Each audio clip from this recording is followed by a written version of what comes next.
La Cafetera es un programa de radio que se financia gracias a las aportaciones de los oyentes. Si te gusta el periodismo que defiende y sientes que te acompaña, hazte mecenas y ayúdanos. Infórmate en radiocable.com/mecenas. Buenos días, familia. Pues bueno, por fin tengo un huequito para contaros por qué me hice mecenas. Yo creo que me hice mecenas el primer día que lo propusisteis y fue porque, bueno, yo tengo en mi día a día la sensación de, aunque estoy rodeada de mucha gente, pues me encuentro un poco sola, porque no es fácil hablar de forma sosegada y teniendo en cuenta los matices, pues con los compañeros de trabajo, incluso con amigos, incluso con buenos amigos. Con vosotros, sin embargo, pues me siento acompañada, aceptada y, por qué no decirlo, muy querida, igual que yo os quiero a toda la audiencia. Así que muchas gracias por estos años de compañía, y aquí tenéis una resistente que os escucha a diario. Venga, un besito.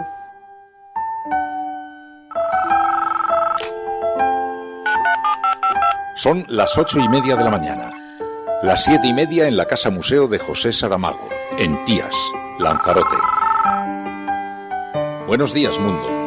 ¿Quieres un café? ¿Quieres un café?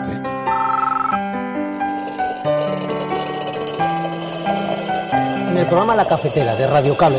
En una entrevista en Radio Cable. Durante 20 minutos en Radio Cable y dice todo lo que van a escuchar. Esta mañana en La Cafetera de Radio Cable. Radio Cable, que ha conseguido una auténtica primicia. Ha entrevistado esta mañana y ha conseguido situar esa entrevista y lo que le ha dicho en los titulares de todos los digitales. La Cafetera. Dirige Fernando Berlín. Con María Navarro. Entonces, el día de mañana vamos a tener otras reuniones con ese objetivo, con el objetivo de acercar posiciones. Entonces, el punto de partida es que ambas partes reconocemos que la situación actual no se puede mantener como está. ¿Por qué? Porque se dio el reporte ahí de números y efectivamente los flujos están creciendo demasiado.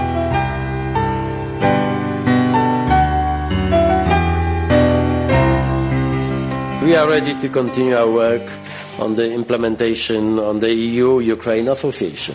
This has already brought many positive results in trade and investment, which benefit our people on both sides.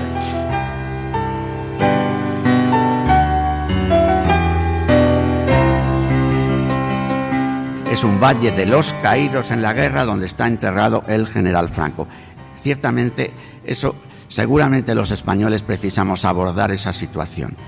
Al no haber habido un acuerdo, los tribunales tienen que hablar y el abad del Valle de los Caídos aceptará, lo ha dicho él también, lo que el tribunal diga.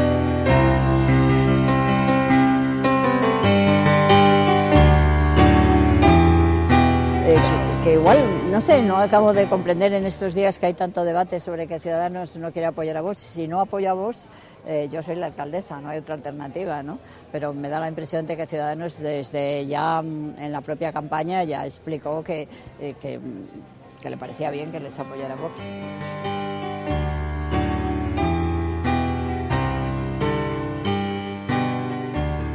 Coalición Canaria no va a apoyar en ningún caso un gobierno de coalición con Podemos ni un gobierno programático con Podemos. Nosotros, independientes de las políticas llevadas los últimos meses con Canarias en el gobierno socialista, donde se vulneró el REF y el Estatuto de Autonomía de Canarias, pero también lo hizo el Partido Popular cuando tenía mayoría absoluta. La salida de Echenique veremos en el Consejo Ciudadano de este sábado. He visto que se ha publicado en varios medios la posibilidad de cambiar de responsabilidad, de que pueda haber otro compañero que pueda sustituir en las tareas de organización y que él lleve otras tareas. Hemos hablado sobre la ley de cambio climático, sobre por qué no llegó a aprobarse en la pasada legislatura, sobre distintos aspectos relativos a la situación internacional en la materia de la lucha contra el cambio climático.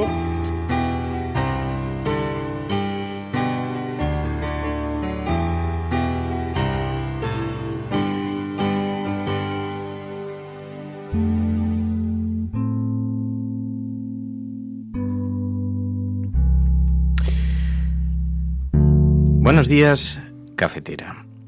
Como sabéis, el presidente de Estados Unidos, Donald Trump, ha amenazado con imponer un arancel de un 5% a todos los productos que se importan desde México hasta que se detenga el flujo de migrantes indocumentados, ha dicho. La noticia tiene una enorme importancia porque se produce entre los países que se produce, pero también porque sienta un peligroso precedente para las relaciones entre países fronterizos que gestionan migraciones como la de América Latina. Eso ocurre, por ejemplo, entre España y Marruecos. Si aplicásemos la misma doctrina con Marruecos, o si los franceses o alemanes decidiesen aplicarnos la misma doctrina a los españoles, tendríamos un buen lío sobre la mesa. Pero la amenaza de Trump a México nos ha llamado la atención porque además de carecer de toda lógica humanitaria, tiene más de arrebato caprichoso que de cálculo técnico. Porque según la BBC, que cita a numerosos expertos, los primeros afectados por el arancel Trump serían los consumidores estadounidenses. El impuesto adicional lo terminaría pagando el importador y luego el consumidor, que acaba pagando más por el mismo producto. Si además México terminase respondiendo con medidas similares, los estados más afectados de Estados Unidos serían los agrícolas, que son los que más exportan a México y que son la base electoral de Donald Trump. Así que ni siquiera tiene algo de cálculo electoral. Andrés Manuel López Obrador, el presidente de México, escribió una carta a Donald Trump cargada de razones. En primer lugar, le dijo que los problemas sociales no se resuelven con impuestos o con medidas coercitivas, y además le recordó el daño que le hace esa propuesta a la identidad de un país que propaga la figura de su estatua de la libertad como bandera de la acogida. Sospechamos que a Donald Trump no le interesa recordar cómo se construyó Estados Unidos. Imaginamos que tampoco le mueve ningún sentimiento humanitario. Intuimos que probablemente tampoco es capaz de medir el alcance económico de su propuesta. Por eso nos parece una pérdida de tiempo para el mundo intentar hacérselo comprender al niño caprichoso de Donald Trump. Lo que sí nos parece conveniente es que el resto de países comprenda que además de ser ineficaz en términos económicos, no hay país en el mundo que pueda poner freno a la migración cuando hay gente desesperada que solamente busca una oportunidad. Y además es que el mundo está cambiando de forma extraordinaria. La migración humana es un fenómeno que bebe de la desigualdad y va siendo hora de que empecemos a plantearnos que la única medida para garantizar una cierta confortabilidad fronteriza es ayudar a los países más desfavorecidos en lugar de ahondar en sus abismos. Esta, por cierto, es una idea que comprende incluso cualquier liberal. Esta es la apertura del programa de radio La Cafetera en su mensaje desde España para México. Si lo estás escuchando, sois la Resistencia y no estáis solos.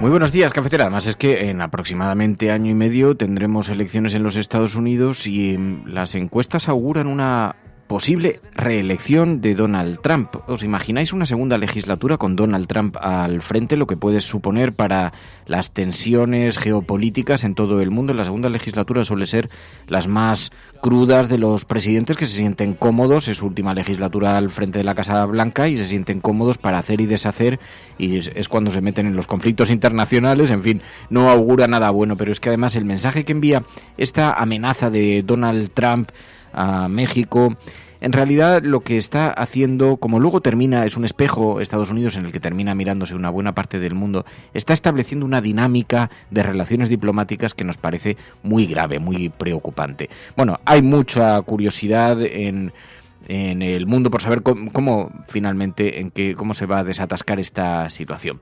Buenos días, ya se van incorporando a esta hora al programa numerosos oyentes de todo el mundo después de este resumen de sonidos que marcan la jornada, y además después del primer análisis de la cafetera ahora se incorporan ya nuestros analistas, que son los oyentes de este programa que desde diversos lugares del planeta se van incorporando también a nuestro hashtag #LaCafeteraEnfrancados, #LaCafeteraEnfrancados. Todavía sigue coleando ese auto ayer del Tribunal Supremo que frenaba la exhumación de los restos de Franco del mausoleo donde el Estado le rinde pleitesía.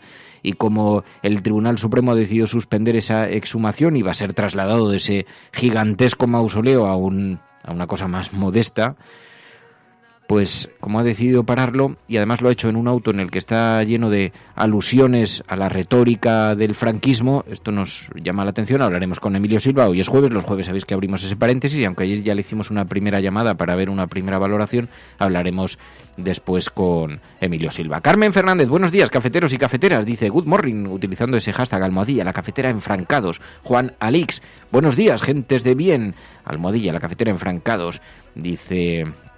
Y se van incorporando Carrington, Lía, Elena Casado. Muy buenos días, Elena, ¿qué tal estás? Enrique Quesada, mientras que la historia se sienta como un arma, nunca acabará la guerra. La memoria solo es justicia si es veraz, si no, se convierte en fantasía, dice Enrique Quesada. Muy buenos días, Tineviera, buenos días, Espeonza, que siempre nos acompaña con su alegría, Espeonza, Aguirre, que siempre tiene palabras que nos alegran la mañana. ¿Cómo nos alegra la mañana María Navarro? María.es, muy buenos días. Muy buenos días. ¿Qué tal estás? Bien, bien, bien. Ya de jueves.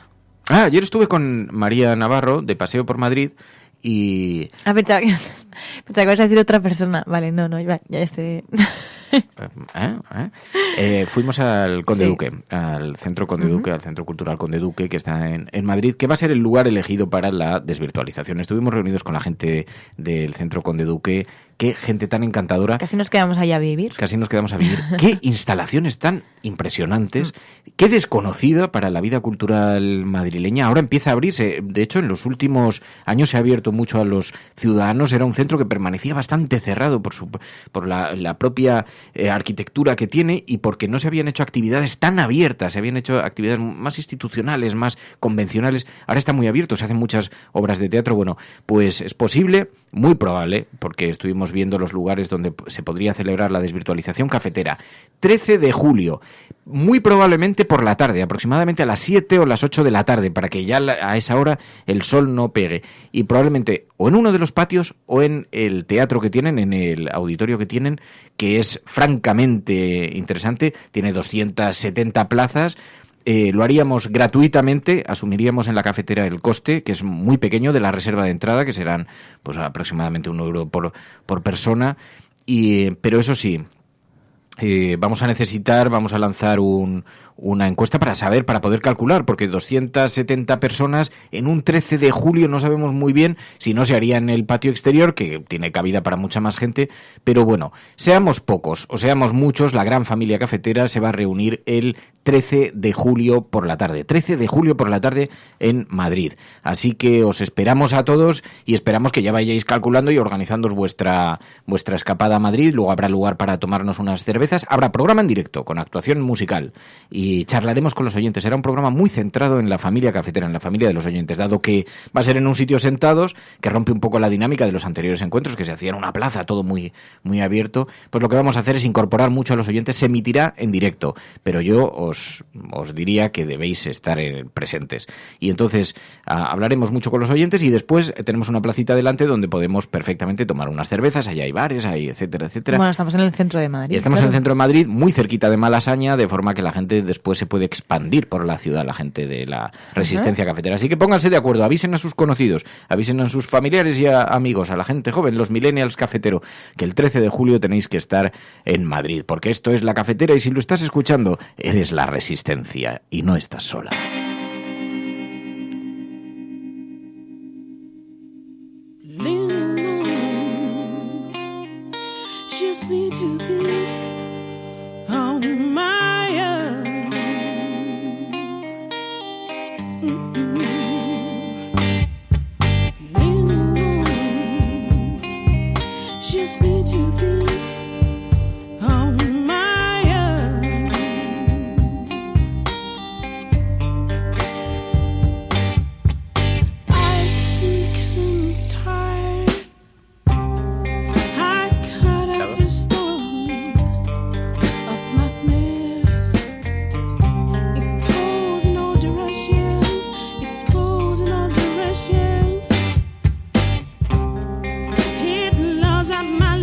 Sí, amigas, porque como decían en la sala Mirador, en una de las paredes, cuando los parlamentos se convierten, cuando el Parlamento es un teatro, los teatros deben ser parlamentos. Así que en ese teatro, el 13 de julio, va a tener lugar la desvirtualización cafetera y también nuestro propio Parlamento con los miembros y miembros de la resistencia cafetera. Así que os esperamos de verdad a todas por ahí para juntarnos en la gran desvirtualización de la cafetera.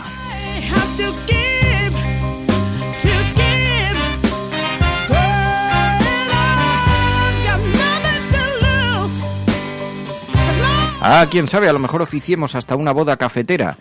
Puede, porque ya nos consta que en los anteriores encuentros cafeteros, que ha venido gente de todos los lugares de la tierra, han encontrado hasta el amor a algunas personas. Sí, la vida de la cafetera tiene estas cosas. Bueno, pero en la vida de la cafetera ha habido hasta descendencia. ¿Ah, sí? Sí, hombre, ha habido gente que nos escribía diciendo que hemos tenido un hijo, que somos expatriados. Sí.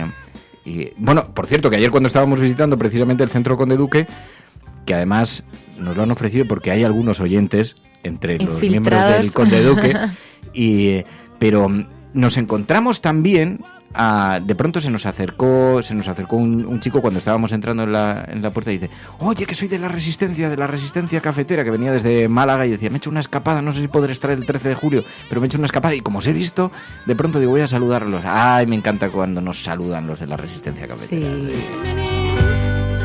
Así que ya lo sabéis, gentes de todas las edades, de todos los lugares y en toda condición, y también en toda situación marital, tanto matrimonios con hijos y con familiares, como gente sin pareja, que puede ser la oportunidad para conocer. Ahí está la desvirtualización cafetera el 13 de julio. Bueno, luego si acaso ya podemos hablar y especular más sobre este mientras tema. Mientras que no pongas la canción rancio sexy.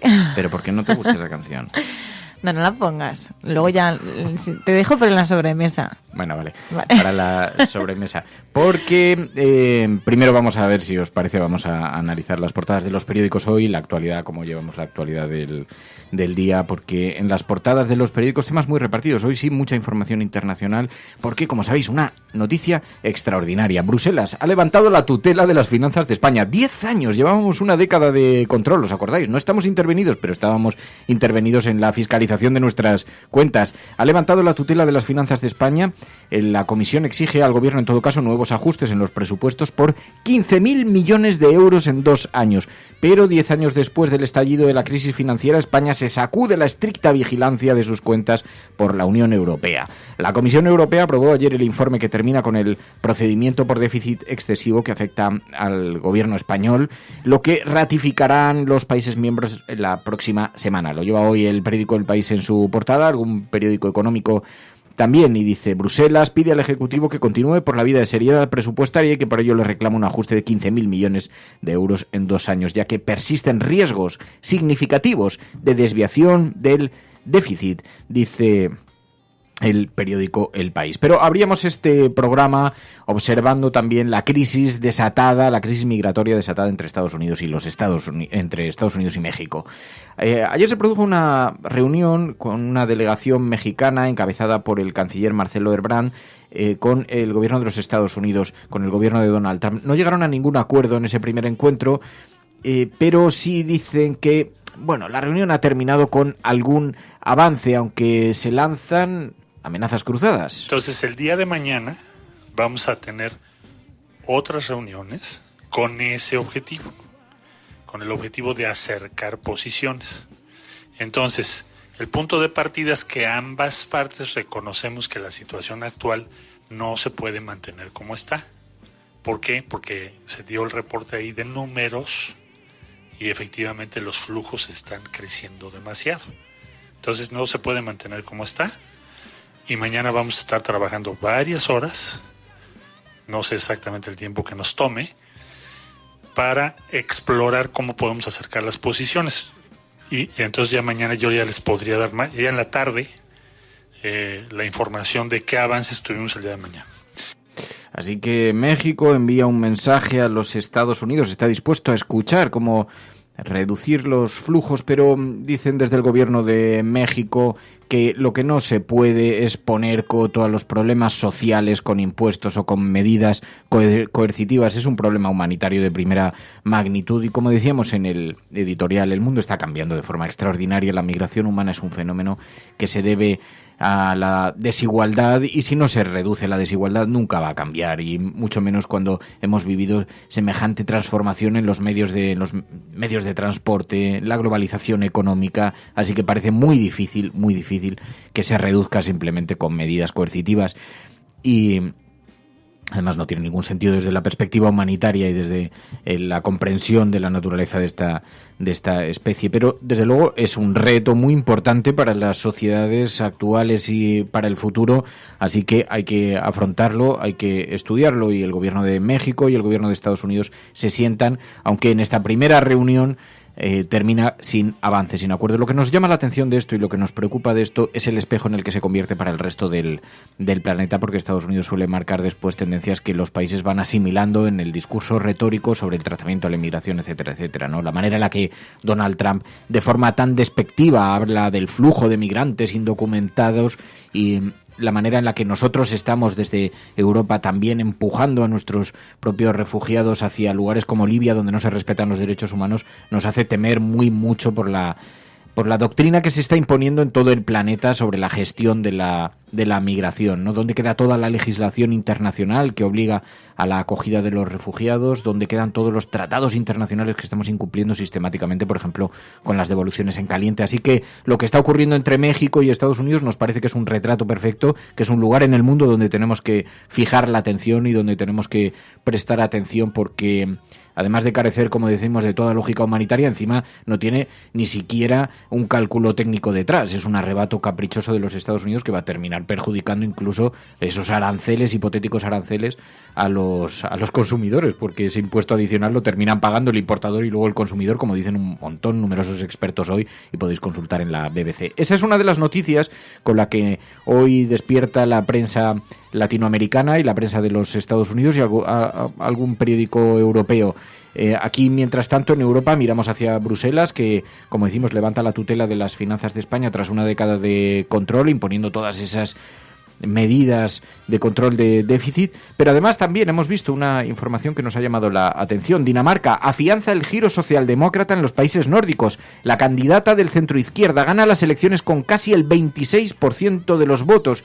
Una dulce expectativa para la socialdemocracia, que ha fijado todas sus expectativas en el presidente español Pedro Sánchez en Europa. Y el centroizquierda consolidó ayer su avance, dice el periódico El País, su avance en los países nórdicos, con un triunfo en las elecciones en Dinamarca. Ya sabéis que ya gobiernan en Suecia y en Finlandia. Pues el Partido Socialdemócrata ganó los comicios con el 25,9% de los votos según resultados provisionales, con el 99% escrutado allí en los países nórdicos. Su líder, Mette Frederiksen, quiere gobernar en solitario pese a la oferta de amplia coalición lanzada por el hasta ahora primer ministro liberal. El gran perdedor es el principal partido de ultraderecha, que quizá comience su declive, puesto que demasiadas expectativas han ido depositando y parece que empieza a haber una pequeña reconciliación europea con la socialdemocracia, aunque de momento de forma tímida. Pero Dinamarca, ya lo hemos visto, el centroizquierda se consolida en los países nórdicos. Ya gobiernan en Suecia, Finlandia y en Dinamarca, con este triunfo tras las elecciones. Bueno, además hemos escuchado a Tusk. La Unión Europea dice que va a continuar implementando el acuerdo de asociación con Ucrania. Lo escuchábamos ayer. We are ready to continue our work on the implementation on the EU-Ukraine association. This has already brought many positive results in trade and investment, which benefit our people on both sides. Así que el presidente del Consejo Europeo, Donald Tusk, garantizó al nuevo presidente de Ucrania que la Unión Europea seguirá respaldando la democracia y la economía ucraniana. Destacó que las elecciones libres y justas celebradas por el país son la mejor prueba de lo que Ucrania ya ha conseguido, especialmente teniendo en cuenta las circunstancias de seguridad, las políticas, las económicos en las que se encuentra por las amenazas a su integridad territorial. Ayer escuchamos a Donald Tusk. Y mientras tanto, en España continúa la polémica en torno a la exhumación de los restos del dictador Francisco Franco. Ayer escuchamos cómo se pronunciaba la conferencia episcopal. Dice que el abad del Valle de los Caídos, donde se encuentra el mausoleo, sabéis que había mostrado muchas reticencias a que se movieran de allí los restos de Franco. Bueno, pues el abad tendrá que aceptar lo que digan los tribunales. Dice la conferencia episcopal que ya lo ha manifestado, pero lo único que hemos escuchado hasta ahora ha sido palabras de oposición. En principio, la propuesta de una búsqueda de acuerdo, que siendo acuerdo entre la familia y el gobierno de alguna manera está llamándonos a la superación de un conflicto, de una guerra, en el que seguramente hayamos de tener en cuenta no solo los 3 años de la guerra, sino los años anteriores de la República, los años posteriores del primer franquismo y de su desarrollo, y buscar, más allá de la dialéctica de los contrarios, un tercero reconciliador y de mirar hacia adelante. Si esto no ha sido posible, el criterio ha sido siempre pues el que los tribunales hablen. Es un valle de los caídos en la guerra donde está enterrado el general Franco. Ciertamente, seguramente los españoles precisamos abordar esa situación. Al no haber habido un acuerdo, los tribunales tienen que hablar y el abad del Valle de los Caídos aceptará, lo ha dicho él también, lo que el tribunal diga. Pues eso es lo que dice la conferencia episcopal. El abad del Valle de los Caídos aceptará lo que digan los tribunales. Mientras tanto, a la espera de que se pronuncien, porque de momento la exhumación ha sido frenada temporalmente por el Tribunal Supremo, a la espera de que se pronuncie los tribunales. Mientras tanto, pues no hay muchos avances en esta materia. Ahora vamos a preguntarle a Emilio Silva, porque lo que sí que ha desatado es bastante polémica el hecho de que el Supremo en su auto utilizase esa retórica emanada del franquismo que daba como ganador de la presidencia del gobierno a Franco cuando todavía se estaba iniciando la guerra, a pesar de que la Constitución seguía vigente y por lo tanto el presidente electo desde luego no era él. Bueno, pues dice el diario.es esta mañana que crece la presión para que el Supremo rectifique, cambie la frase que legitima el golpe de Estado y tenga que cambiar ese auto. La Asociación para la Memoria Histórica, la de Jueces y Juezas para la Democracia, historiadores de prestigio, han criticado que el tribunal diga que el auto de exhumación, en ese auto de exhumación, que Franco fue jefe de Estado desde el 1 de octubre de 1936, cuando en realidad era Manuel Azaña. Claro, que lo haga el Tribunal Supremo, en realidad lo que hace es retratar el tipo de dinámica retórica que se maneja en ese tribunal, que manejan los miembros de ese tribunal, que creen en la propaganda del fascismo, en la propaganda del franquismo, en la propaganda que se impuso posteriormente. Así que, hombre, no es una inocente fórmula la que se utiliza en ese texto, en ese auto. Es que está retratando un tipo de visión. Si es la visión que tienen los miembros del Tribunal Supremo, debería asustarnos. Así que ahora vamos a hablar enseguida con Emilio Silva, porque esto es La Cafetera. Si lo estás escuchando, eres La Resistencia y no estás sola. Y ya sabéis que los jueves abrimos la mirada, un espacio a la reconciliación, a la justicia y a la reparación, mirando hacia la memoria histórica y a los procesos de memoria histórica, no solamente en España, sino también en otros países. Y lo hacemos de la mano del presidente de la Asociación para la Recuperación de la Memoria Histórica, Emilio Silva. Españoles. Franco ha muerto. Por cierto, aquí ha habido una masacre, cambio. Oye, pero de verdad una masacre, ¿eh? El hombre de excepción, que ante Dios y ante la historia. ¡Quiete todo el mundo! ¿Quiénes? Que acaban de ocupar el Parlamento. ¿Quién lo dice esto? Coño, yo que lo acabo de oír. Ah, amigo, tú eres un mierda. ¿Por qué? Porque no has creído nunca. Joder, qué bárbaro, oye. No has creído nunca. Está impresionado. No has creído nunca. Todos contra la reacción. Todos contra el fascismo. Confirmo que he ordenado a las autoridades civiles y a la Junta de Jefes de Estado Mayor que tomen todas las medidas necesarias para mantener el orden constitucional. Es que creo que nosotros estamos para mirar al futuro, para encargarnos de los problemas de las personas, de los vivos y para dejar a los muertos que descansen en paz. Oír a un cura decir rojo asesino todos los rojos son unos asesinos, y saber que mi padre era rojo y que lo habían matado. Es por el bien de todos los infelices que han muerto por tráfico. Las grandes, las olas de ciertas llanuras, galopa caballo. El mensaje de la patria eterna que dice a todos sus hijos: paz, piedad y perdón. Estás escuchando La Cafetera. Porque, en efecto, además los francos siguen su periplo judicial con nuevas demandas a investigadores y periodistas. Los descendientes del dictador han impuesto varias demandas de conciliación en los últimos meses contra periodistas, contra investigadores que han participado en programas de televisión hablando del patrimonio de los Franco. La última de ellas va dirigida contra el programa Equipo de Investigación de La Sexta y los investigadores que participaron en él. Así que esta batalla de los herederos del franquismo por mantener la memoria del dictador en el lugar en el que la dejaron los herederos nos llama profundamente la atención, pero es que leíamos esta mañana también eso en público, pero en el diario.es. La presión para que el Tribunal Supremo rectifique crece, para que cambie la frase que legitima el golpe. La Asociación para la Memoria Histórica, la de Juezas y Jueces para la Democracia y algunos historiadores de prestigio han criticado que el tribunal diga en el auto de exhumación que Franco fue jefe de Estado desde el 1 de octubre del 36. Emilio Silva, muy buenos días. Buenos días, Fernando Berlín y compañía. Así que habéis pedido que se cambie esta frase que legitima el golpe de Estado, ¿no? Bueno, lo que en el fondo hemos pedido es que la sección cuarta de lo contencioso, por un lado lo corrija y por otro nos diga si esa frase iba en el texto que ha presentado el abogado de la familia Franco, ¿no? Porque igual, pensando un poco conspiranoicamente, lo que estaban haciendo es citar el escrito de defensa que presentó Utrera Molina.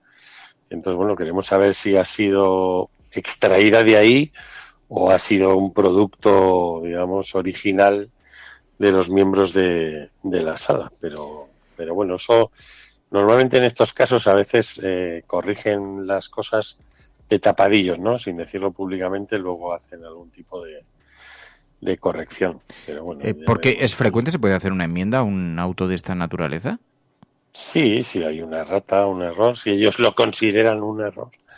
Ahí está igual la diferencia, si no lo consideran un error, y como escribe hoy Carlos Hernández en el diario.es, pues a Franco, cuando se autonombró jefe de Estado el 1 de octubre del 36, lo reconocieron dos líderes mundiales como tal, ¿no? Que fueron Hitler y Mussolini, y ahora el Tribunal Supremo. Y fíjate, nos llama la atención porque esto ha indignado a historiadores como Paul Preston o como Ian Gibson, pero una cosa que nos llama la atención, Emilio, es que nos cabe la preocupación, a la vista del lenguaje que se utiliza en el auto, de que esa sea el tipo de visión que tienen los miembros del Tribunal Supremo, porque si tienen la retórica del franquismo, tienen la convicción sobre la retórica del franquismo, se entiende entonces la decisión de no permitir la exhumación. No es motivo más que suficiente como para pedir que este auto sea desestimado, porque resulta un tanto preocupante que ellos tengan esa perspectiva tan interiorizada, ¿no? Bueno, el Tribunal Supremo, como hablábamos ayer, es un órgano muy endogámico. No solo el Tribunal Supremo, ¿no? Sino el Poder Judicial español en general ha sido o ha estado controlado por unas cuantas sagas familiares durante décadas en la dictadura y en la democracia, y bueno, en ese sentido es intocable, ¿no? Ahora estaba yo recordando el caso del fiscal Javier Zaragoza, ¿no? Que acaba de leer sus conclusiones en el juicio al proceso, y fue el que intervino ante Estados Unidos para garantizarle al embajador de Estados Unidos que no habría ningún problema para ellos en la investigación por el asesinato de José Couso, ¿no? Es decir, tenemos una judicatura en general que es un producto de una correlación de fuerzas en la sociedad, pero que en ese sentido es muy protectora de los grandes intereses, ¿no? Y bueno, pues ahí habría que hacer una pequeña revolución, y para empezar, pues habría que cambiar el sistema para opositar a ser juez, ¿no? Y hacer una especie de giro donde no haya una selección económica como hay aquí, que muchos jueces pues tienes unas condiciones familiares para sostenerte unos años con un preparador haciendo la posición o no puedes entrar ahí, ¿no? Y luego dentro, pues para ascender ocurre como la jerarquía de la Iglesia Católica, como otras instituciones, ¿no? Al final el que mejores servicios ha prestado en algunos casos, pues es el que llega ahí. En el caso de este magistrado Requero, que hemos visto que tiene un currículum espectacular de ir contra los derechos y contra leyes que él tiene que defender como juez, porque él no decide las leyes que defiende o no, sino que lo que tiene que hacer es aplicarlas, pues ahí está y seguirá muchos años en el Supremo dictando sentencias, ¿no? Oye, Emilio, hoy escribe Elisa Beni en el diario.es una reflexión en la que yo comparto en buena medida también. Dice Elisa Beni, si el gobierno hubiera sido el justiciero con fuerza, el ejecutor de la voluntad de la dignidad democrática, lo que habría tenido que hacer es sacar al dictador sin contemplaciones, apoyado en la fuerza de las urnas, en la memoria europea de los fascismos, en la dignidad, en la reparación de las víctimas y asumiendo las consecuencias que eso conllevase. Ha habido un comportamiento un tanto timorato, ¿no? Bueno, timorato y torpe. Esto el gobierno debería haberlo hecho, incluso debería hacerlo este lunes, que es lo que tenía programado, ¿no? Pues luego incluso causar ese conflicto al Supremo, luego que sea el Supremo el que lo devuelva a Franco al Valle de los Caídos, ¿no? Y todo este cuestionamiento de que un Estado no puede hacer lo que le dé la gana, vamos a decir, dentro de que no está cometiendo ningún delito, pero sí es timorato, ha sido muy torpe desde el principio, porque luego la familia le ha jugado, quiero decir, con lo de los nichos en la Almudena, les hizo una jugada y el gobierno tenía que haberlo sacado de allí y decidir dónde van a estar sus restos. O sea, darle una opción a la familia, o los quieres aquí o yo voy a disponer de ellos. Entonces, es muy curioso, ¿no?, ver en el reverso cómo la derecha no tiene ningún complejo en eso. Yo asistí como en el cementerio de la Almudena de Madrid se cargaban 1.700 nichos dedicados a héroes de la guerra en la defensa de Madrid contra el fascismo, que el gobierno de la República les regaló a sus familias, y Gallardón se los cargó a mazazos, hizo 1.700 nichos nuevos que vendió a 4.200 euros y no tuvo ningún complejo en hacerlo, ¿no? No digo que hay que ser... En este caso fue mucho más grave porque no se contó con ninguna de las familias, ¿no? O sea, puso un edicto en el Bocán como si la gente lo leyera todas las mañanas y adelante, ¿no? Pero sí, el gobierno tenía que haber tenido muchas más decisiones. Es como si les diera miedo, ¿no? Además, lo que ejemplifica, ¿no? Como si tocar la momia del caudillo les produjera miedo. No hay que tener ningún miedo a eso, ¿no? Lo que hay que hacer es precisamente escenificar ante la sociedad que no se puede dar ni medio paso atrás frente al fascismo y hubiera sido una gran lección pedagógica y democrática, ¿no? Por eso decía que igual el lenguaje, esa retórica oculta algo, oculta también convicciones, ¿no? Bueno, yo creo que el Supremo también está contando, ¿no?, con esa, entre comillas, con un gobierno que no se va a enfrentar a él, vamos a decirlo así, ¿no? De hecho, ayer pues se fueron a preguntar a Pedro Sánchez en un acto sobre la sentencia, el auto y él esquivó cualquier respuesta, ¿no? Pero bueno, forma parte de la familia está muy valiente, ¿no? Estabas hablando antes de las denuncias a quienes pues a Sánchez Soler, que es uno de los investigadores que más ha escrito sobre la fortuna de los Franco S.A. Esta gente expolió el patrimonio. Franco creó una fundación en el año 40 que con la excusa de formar ebanistas y tapiceros iba sacando piezas de patrimonio para que las imitaran los estudiantes y que luego no regresaban, ¿no? Y por ahí salieron cientos de piezas que han expoliado el patrimonio de todos. Pues bueno, lo que debería hacer el Supremo igual era investigar su fortuna, ¿no? Y ver lo que no les pertenece legítimamente y devolvérselo al Estado, ¿no?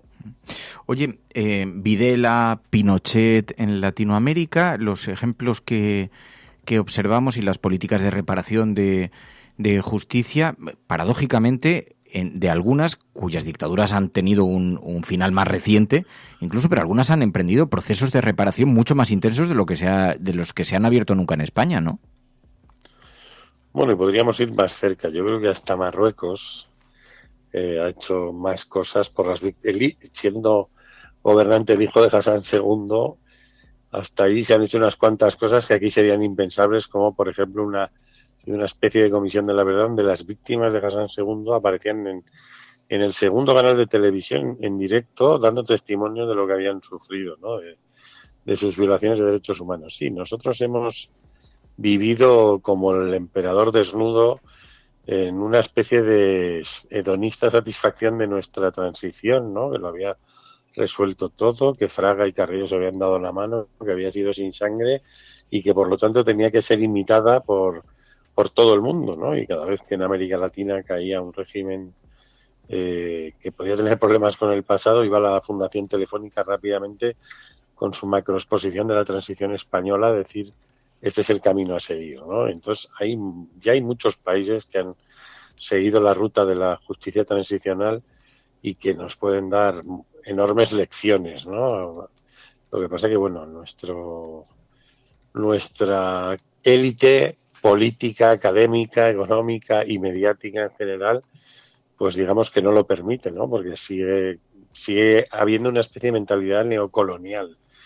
Pero, bueno, Argentina lleva cientos de investigados y condenados, militares, civiles, religiosos. Quiero decir, allí ha habido un avance y ahora acaban de dictar la primera sentencia por casos de empresas que se beneficiaron de la represión, cosa que si hiciéramos aquí, pues igual se tambaleaba un poco el IBEX 35 por el tema de los esclavos, por ejemplo, ¿no? Y aquí es intocable. Ahora mismo, la semana que viene, hay un congreso bastante interesante en la Universidad Carlos III de Madrid sobre que tiene que ver con los delitos de las grandes corporaciones, los vínculos entre las empresas y las dictaduras. Y hay una mesa sobre empresas y dictaduras en la que se va a hablar de Chile y Argentina, y ocurriendo en España, pues no se va a hablar de España, ¿no? Lo cual explica que todavía este tema sigue siendo muy incómodo, incluso académicamente, ¿no? Porque aquí ya hay bastantes estudios sobre el uso de esclavos por parte de las grandes constructoras que descubrieron ese chollo precisamente en el Valle de los Caídos, pero todavía la academia sigue dejando zonas de sombra, ¿no? Porque es como un tema, no sé si luego no financiarán cursos de verano o algunos proyectos de investigación, pero todavía pues hablar de esas empresas sigue siendo incómodo, ¿no? Pues de que en la Iglesia sí ha comprendido que no pueden caminar a contrapié, ¿no? Bueno, vamos a ver eso, porque tú crees que podrían intentar impedirlo. En el año 2008, cuando la Audiencia Nacional intentó investigar los crímenes de la dictadura, una de las primeras acciones fue hacer un requerimiento a la Iglesia Católica para que entregara toda la información relativa a asesinatos que pudiera tener en su poder, ¿no? Y la Iglesia no se inmutó y le dijo al juez que ahí tenía los miles de parroquias de España para recorrerlas y buscarlas, ¿no? Cosa que ninguna persona podría hacer si es requerida desde la Audiencia Nacional, ¿no? A darle una información. Entonces, bueno, la Iglesia hace un doble juego con esto. Siempre ha estado diciendo que hay que dejar el pasado en paz, pero luego ha iniciado paralelamente a la aprobación de la Ley de la Memoria varias beatificaciones multitudinarias, ¿no? La última fue en Tarragona, pero la mayor beatificación colectiva de mártires fue una beatificación de la guerra civil que se hizo en el año 2006 de 400, en el año 2007, se anunció en el año 2006 de 492 mártires, y la Iglesia todo lo negocia, ¿no? Entonces es muy curioso ver cómo este gobierno ha soltado en este año 2 o 3 globos sonda, ¿no? Diciendo que iba a hacer, por ejemplo, iba a hacer pública la lista de las inmatriculaciones de todos los bienes de los que se ha apropiado la Iglesia por una ley de Aznar, y lo ha rumoreado varias veces, pero nunca lo ha hecho. No sé si eso forma parte de algún tipo de negociación. Incluso hablaron de que iba a regresar la filosofía, que quizás es la asignatura que más vamos a decir entre comillas, daño hace a la religión, ¿no? Sí, aunque solo sea simplemente por ver el hecho de cómo los filósofos a lo largo del tiempo se han relacionado con la idea de Dios y tampoco ha ocurrido, quiero decir, la Iglesia aquí pues no da nada gratis, ¿no? Por decirlo así, y el abad, entre comillas, del Valle, los benedictinos, sigue reclamando que sus jefes, los jefes de los benedictinos están en Francia y que entre comillas se deben a ellos, ¿no? Pero bueno, yo entiendo que ha habido algún cambio de cromos y en ese viaje de la vicepresidenta al Vaticano y que de alguna manera han resuelto esa parte. Claro, lo que habrá que ver es cuál era la contraprestación, pero en fin. Emilio, hablaremos de eso, vamos a tener mucho tiempo, luego además vamos a hablar con Pilar de la Peña para ver cómo es la dimensión en la prensa internacional y sobre todo cómo lo están valorando algunos corresponsales internacionales, porque ha estado hablando Pilar con James Baddock de Telegraph, de la BBC, y parece que entre los propios corresponsales hay una cierta incredulidad a estos frenos que le están metiendo a la exhumación de Franco, pero luego nos contará Pilar.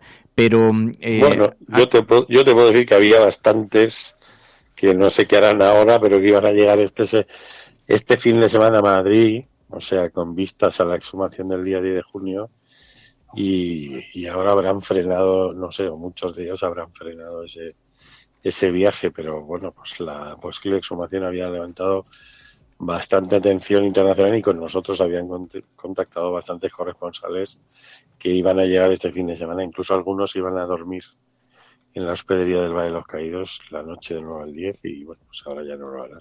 Así. Pues bueno, seguiremos hablando de esto. Emilio, el 13 de julio estás en Madrid, espero. 13 de julio. El 13 de julio es San Fermín todavía. No lo sé si es San Fermín o San Berlín, pero el 13 de julio San Berlín. te queremos en Madrid.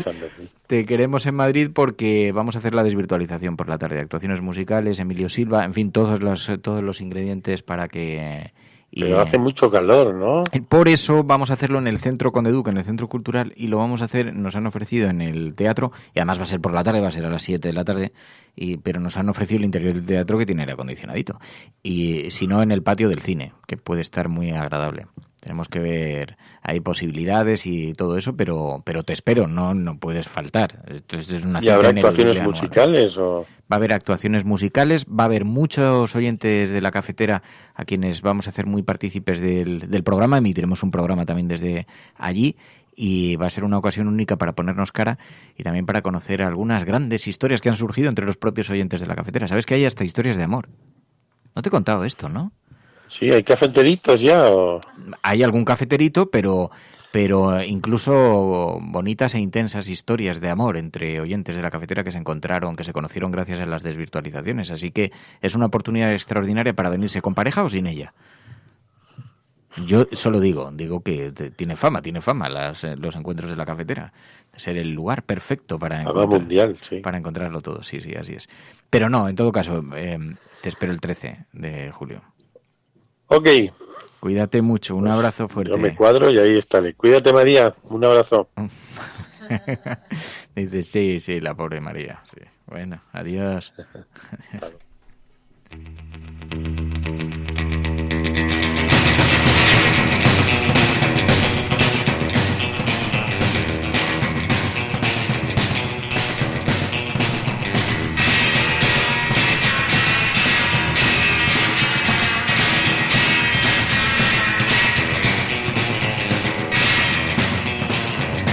Por cierto que mientras tanto la política nacional aquí en España tiene la mirada puesta en los pactos, en las reuniones con el rey. Están teniendo lugar algunas de las reuniones con el rey. ¿Sabéis quién ha sido uno de los primeros en participar en esos encuentros? Juan López de Ural, del líder de ECU, con quien vamos a hablar a continuación para que nos cuenten en qué consisten estos encuentros con Felipe VI y los partidos políticos y sobre todo qué es lo que Juan López de Uralde le ha trasladado a Felipe VI, porque ya sabemos que hoy van a tener lugar nuevas reuniones, tienen que encontrarse con el rey, Vox, también tiene que encontrarse Pedro Sánchez y ver las posibilidades de posibles acuerdos para que el rey proponga un candidato. Esto siempre nos ha parecido una anomalía democrática, pero en fin, el hecho es que tiene lugar.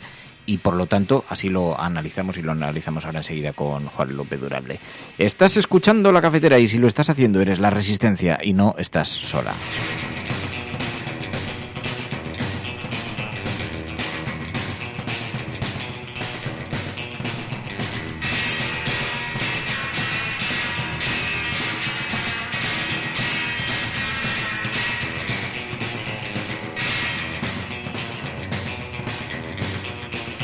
Sí, porque ayer nos sorprendió esa imagen en los informativos. Juan López Duralde llevando el medio ambiente y las reivindicaciones ecologistas al Palacio Real. Juan López Duralde, muy buenos días. Hola, buenos días, Fernando.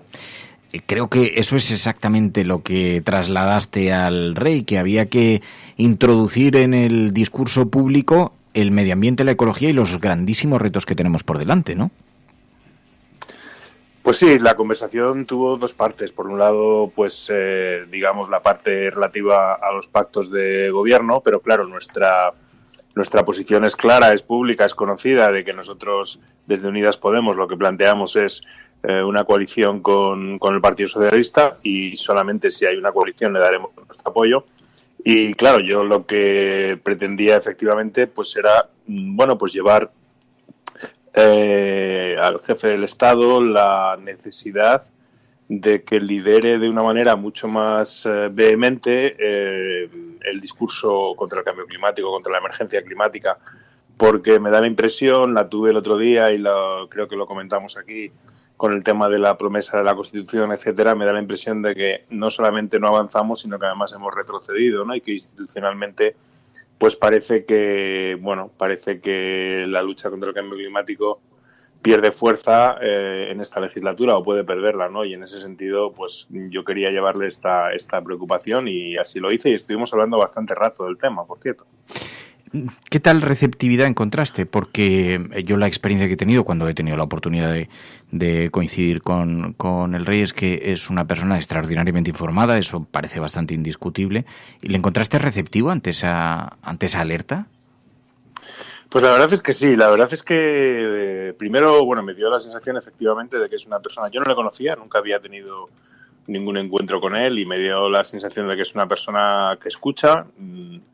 Y sobre el tema de cambio climático claramente conoce la realidad, la situación internacional también, porque bueno, hablamos un poco de la situación de los distintos países. Conocía muy bien el proceso dentro de España porque el tema de la ley de cambio climático ocupó parte de nuestra conversación, aunque la verdad es que debo decir que la versión que tenía, lógicamente, entiendo, es la del gobierno, ¿no? En el sentido de que, claro, no se había aprobado la ley de cambio climático porque no había habido tiempo, ¿no? Bueno, la realidad es que, desde mi punto de vista, no fue un problema de tiempo, sino de voluntad política y de presión de los lobbies industriales, ¿no? De la industria del automóvil, la energética, etcétera.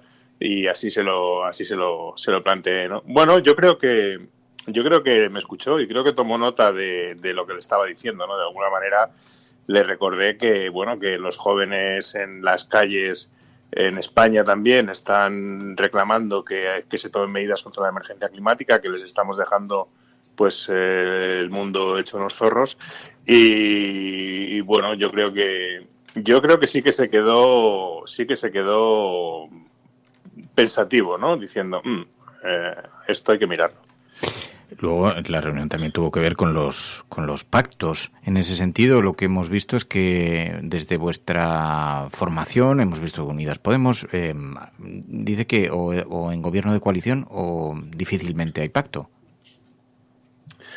Sí, porque, y así se lo transmití también al rey, ¿no? Nosotros tenemos la impresión de que en la última parte de la pasada legislatura, en la parte, digamos, después de la moción de censura, nosotros colaboramos de forma muy generosa con el gobierno socialista, en el sentido de que bueno, hicimos mucha presión para que determinadas medidas se tomaran, como la subida del salario mínimo interprofesional, la subida de las pensiones y tantas otras que se tomaron gracias a la presión y al esfuerzo que hicimos desde Unidas Podemos, y sin embargo no hemos recogido el crédito electoral por nuestro trabajo, ¿no? Finalmente parece que toda la acción de gobierno se debió al Partido Socialista, ¿no? Y esto, claro, a nosotros nos lleva a concluir que efectivamente la única manera de que seas visible y que sea visible que tu fuerza política también contribuye a esa acción de gobierno es estando en el gobierno, porque si no, al final, pues haces el trabajo y no obtienes el crédito político. Nosotros creo que fuimos muy generosos en la anterior legislatura,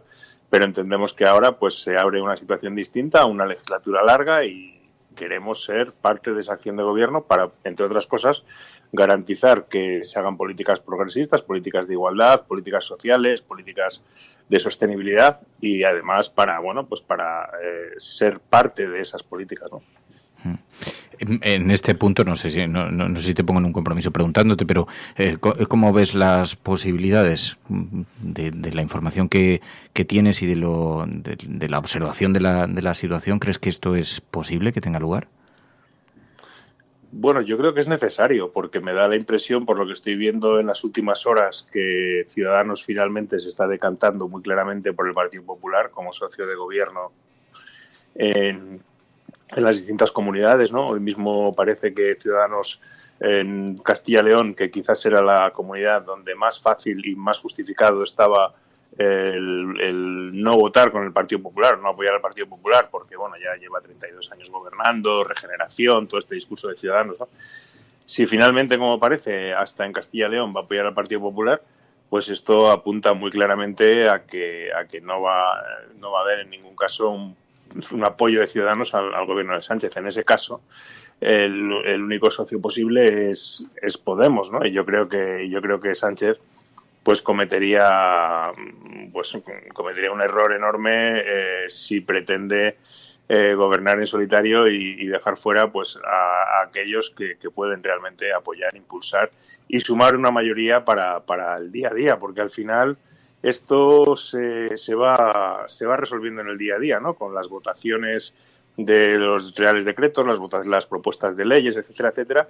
Y para eso, pues, hacen falta aliados. Y yo, desde luego, en la parte que trabajo más, como son los temas de sostenibilidad, cambio climático, pues no veo otra solución posible que una solución por la izquierda. ¿Con quién va a pactar una ley de cambio climático el Partido Socialista? Si es que en el otro lado es gente, como decíamos al principio, que ni siquiera se cree el cambio climático. Realmente, entonces yo creo que el Partido Socialista tiene que hacer una reflexión y tiene que asumir que necesita una mayoría y que esa mayoría pasa por Unidas Podemos.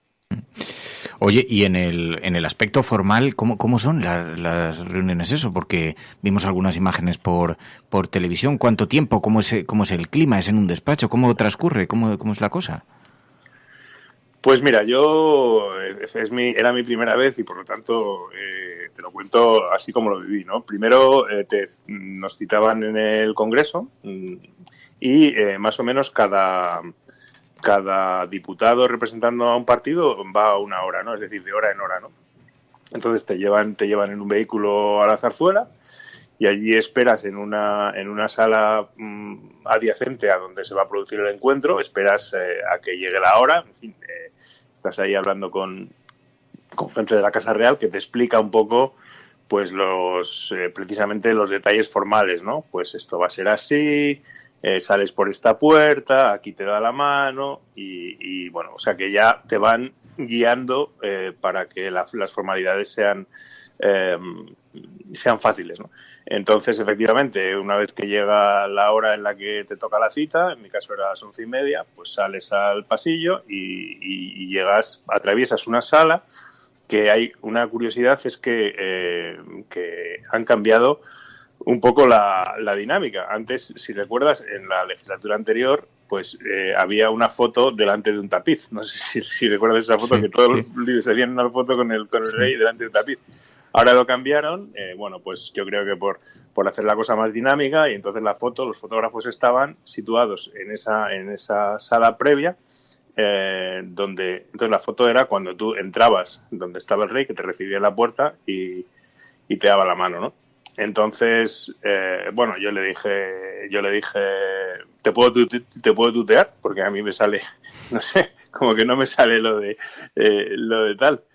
Y bueno, pues yo le hablé de tú en la reunión, lo cual, pues para mí genera un espacio de cierta, un clima de normalidad, como si estuviera hablando no te voy a decir con un amigo, porque no, pero no sé cómo decirte, con una persona con la que puedes hablar, coincidir, con una persona de una empresa, etcétera, etcétera, o de otro partido, lo que sea, con la que tienes un encuentro, pero con cierta cordialidad. Y el encuentro fue, en ese sentido, cordial. Yo creo que a mí, por lo menos, me facilitó mucho el eso, ¿no? El hablarle de tú, que bueno, no sé si... ¿Y cómo os avisan de que ha llegado el final de la reunión?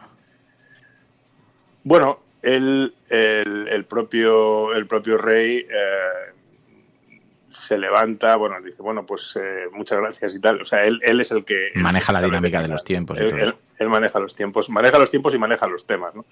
Es decir, nosotros, por ejemplo, estuvimos al principio, como te digo, hablamos de los gobiernos de coalición durante poco tiempo, unos minutos. Luego yo introduje el tema de cambio climático y hablamos de cambio climático durante mucho tiempo, porque no hablamos solo, digamos, del problema, hablamos de las implicaciones empresariales, implicaciones económicas, implicaciones para el empleo. Es decir, lo tratamos en bastante profundidad. Y luego, antes de acabar, como 5 minutos antes, él volvió otra vez al tema de las coaliciones de gobierno y, bueno, pues él estaba claramente, casi te diría, no es así, pero casi como si tuviera un Excel mirando votos sí, votos no, ¿sabes? Un poco mirando a ver cuáles eran las posibilidades del gobierno. A mí me pareció efectivamente con conocimiento de los temas y además muy consciente de su papel, ¿no? O sea, en todo momento me decía, bueno, yo es que no me puedo meter en temas que son responsabilidad del gobierno, en fin, estas cosas, ¿no? Uh-huh. Entonces, bueno, la verdad es que fue cordial y que efectivamente él manejaba los tiempos y cuando llegó el tiempo que estaba asignado, que es más o menos una media hora, ¿no? Porque aunque sean 3/4 de hora, luego entre que entras, sales, no sé qué, la foto, es como media hora y en esa media hora pues cuando termina, pues nada, sales y ya te vuelves por donde entraste, digamos, ¿no? Pero nunca coincidimos. Una cosa que es muy curiosa es que nunca coincides con el diputado siguiente o el anterior, ¿no? Sino que te llevan por salas distintas entonces tú no le ves, ¿no? O sea, tú estás solo en esa sala. Pues Juan López Duralde, Juancho, te agradecemos muchísimo, como siempre, que nos hayas atendido y que hayas llevado el discurso del medio ambiente y de la ecología hasta iba a decir, los oscuros callejones de la corte madrileña, no, hasta la corte madrileña. Gracias. Bueno, hasta el Monte del Pardo, porque lo primero que atraviesas cuando llegas al Palacio de la Zarzuela, que además me contaron la historia que yo no lo sabía, que Zarzuela viene de zarza, yo eso no lo sabía, ¿no? Atraviesas el Monte del Pardo, ¿no? Que es un ecosistema privilegiado de Madrid, ¿no? Donde ves los gamos, en fin, el camino privilegiado es una buena palabra para definir el Pardo. Absolutamente privilegiado. Juan López Duralde, gracias, de corazón. Sí, un abrazo, chao. Un abrazo, hasta luego. Seguimos aquí en la cafetera. Ya sabéis además que hay 2 agendas. Está la agenda setting, la agenda que marcan los grandes medios de comunicación, los grandes temas, donde hoy los pactos son la portada de los grandes periódicos, las configuraciones de los pactos. Sánchez busca desbloquear su investidura con UPN, dice lavanguardia.com. También el periódico El País. UPN facilitaría la investidura de Sánchez a cambio de un gesto en Navarra, dice el presidente de UPN, Javier Esparza. Se abrió ayer a la ronda de contactos con el rey a que los 2 diputados de Navarra faciliten la investidura de Pedro Sánchez. También pactos en el periódico La Razón. La fórmula Navarra allana la investidura de Sánchez. Pero sabéis que hay 2 agendas. Por una parte, la que marcan los grandes medios. Pero también hay otra agenda, la agenda por eso en este programa os contamos lo que cuentan los demás, pero también lo que nadie más os cuenta. Y lo hacemos gracias a la ayuda de los oyentes de la cafetera con esta otra agenda paralela. We will make America safe again. And yes, together we will make America great again. Esas caritas del domingo. Lo que vamos a disfrutar el domingo con los progres. Taché a Podemos de populista. Ahí me equivoqué. Pero el Partido Popular sí que tiene que tener credibilidad para hablar de corrupción, porque es nuestra seña de identidad. y aprovecho la ocasión para invitarte a que acudas al acto de presentación de Vox en Barcelona. Pues este jueves no sé si estaré yo, pero alguien de Ciudadanos seguro que acude, porque la cordialidad, de verdad, o sea, no es porque estemos, la gente que nos conoce fuera del plató sabe que esto ha sido siempre así. El enemigo es Daesh, el terrorismo yihadista.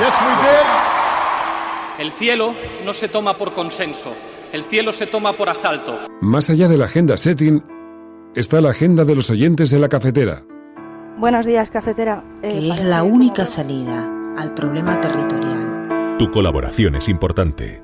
Ayúdanos retuiteando la dirección de este programa. Hagamos que se nos oiga. Hagamos que se nos conozca. Radiocable.com. Una agenda cafetera que en efecto tiene nuevos sonidos y sí, en efecto, el último audio era Abascal invitando a Rivera al mitin de Vox y a Rivera diciendo que Ciudadanos asistiría y que la relación es de gran cordialidad. Algunos audios que en verdad resumen mucho de lo que hemos vivido en los últimos meses aquí en el programa y que ponen, como digo, etiqueta a este espacio de la agenda de la cafetera, donde son otras las noticias que figuran en su portada porque son las que nos hacéis llegar. Decíais, el apartheid educativo de cientos de niños, de padres sin papeles, que se está dando en Melilla, y nos podíais poner el foco allí, María.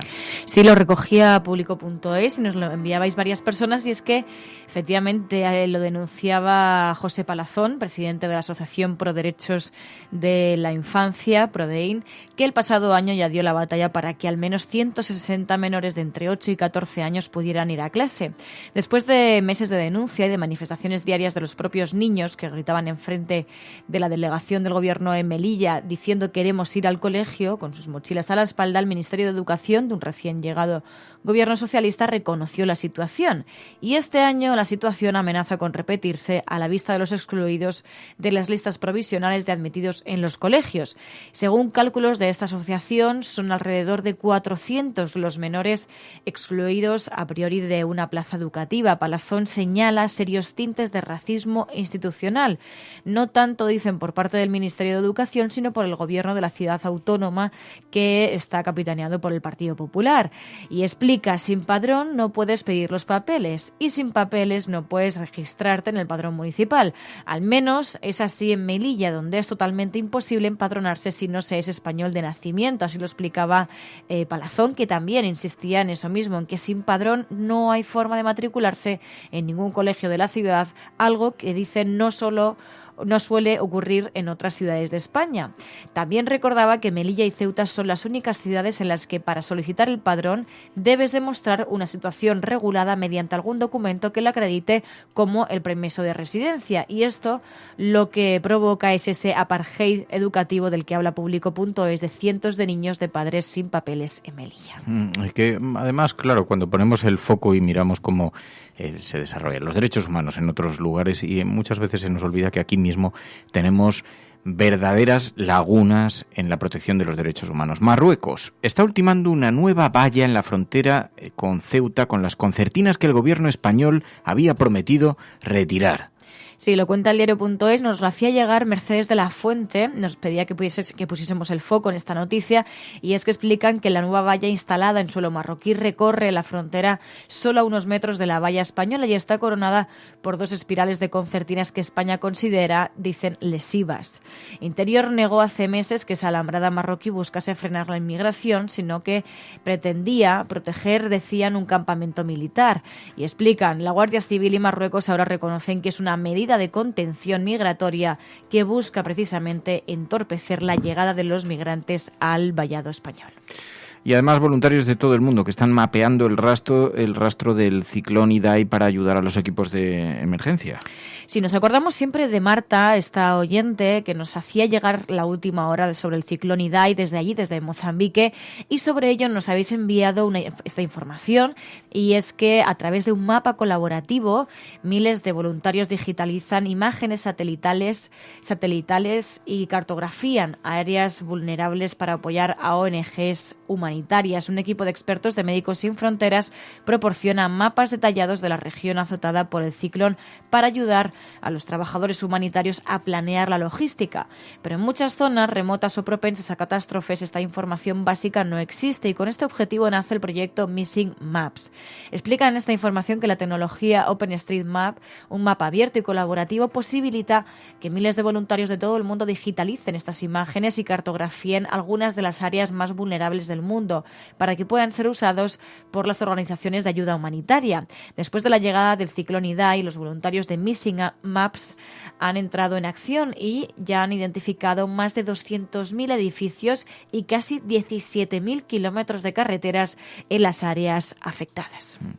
Y además España tiene que pagar casi 300 millones de euros tras una nueva condena por el recorte de las renovables. Sí, así nos lo enviaba Galgo Callejero, y es que la Corte Internacional de Arreglo de Diferencias Relativas a Inversiones, dependiente del Banco Mundial, ha condenado a España a pagar más de 290 millones de euros por el recorte a las renovables, con un fallo a favor de la estadounidense NextEra Energy.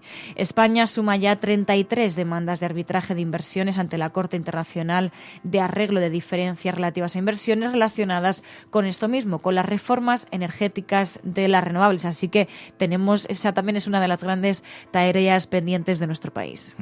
Oye, y no sé si ha tenido algo de repercusión, pero lo he visto, sobre todo lo destacaban ayer en Twitter, aunque no lo he visto en los grandes medios con la dimensión que merece este asunto. El Washington Post reveló que una gran compañía farmacéutica, Pfizer, ocultó un estudio que muestra que tienen indicios de que uno de sus fármacos podría prevenir el Alzheimer, que habría cambiado completamente, más de un 60% de los casos, habría cambiado completamente esta enfermedad. ¿Nos lo envía algún oyente? Sí, nos lo envían concretamente Mamen Páez y Carrington, pero además es trending topic ahora mismo.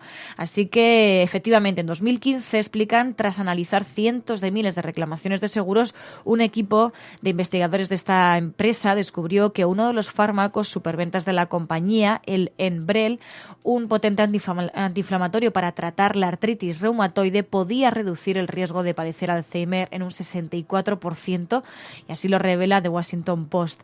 El Enbrel podría potencialmente prevenir, tratar y ralentizar la progresión del Alzheimer, decía el documento preparado por un grupo de investigadores de esta farmacéutica para presentar a un comité interno de la compañía en febrero de 2018. Estos expertos pidieron a la empresa llevar a cabo un ensayo clínico con miles de pacientes y un coste estimado de unos $80 millones. Pero según dijo Pfizer al Washington Post, después de 3 años de estudios internos, la compañía entendió que la expectativa de que este fármaco previniera el Alzheimer no era alta porque el fármaco no alcanza directamente el tejido cerebral. La decisión de no continuar investigando fue exclusivamente científica, según dicen desde la propia compañía. Pfizer sí compartió sus datos en privado con al menos un científico prominente, según el Washington Post, pero otros investigadores consultados por el mismo diario consideran que al menos la compañía debería haber publicado esos datos para que pudieran acceder a ellos otros científicos y pues aportar también a dar soluciones a esta enfermedad. La Cafetera es un programa de radio que se financia gracias a las aportaciones de los oyentes. Si te gusta el periodismo que defiende y sientes que te acompaña, hazte mecenas y ayúdanos. Infórmate en radiocable.com/mecenas. Bueno, en este punto le vamos a pedir también que se incorpore a Pilar de la Peña. Muy buenos días, Pilar.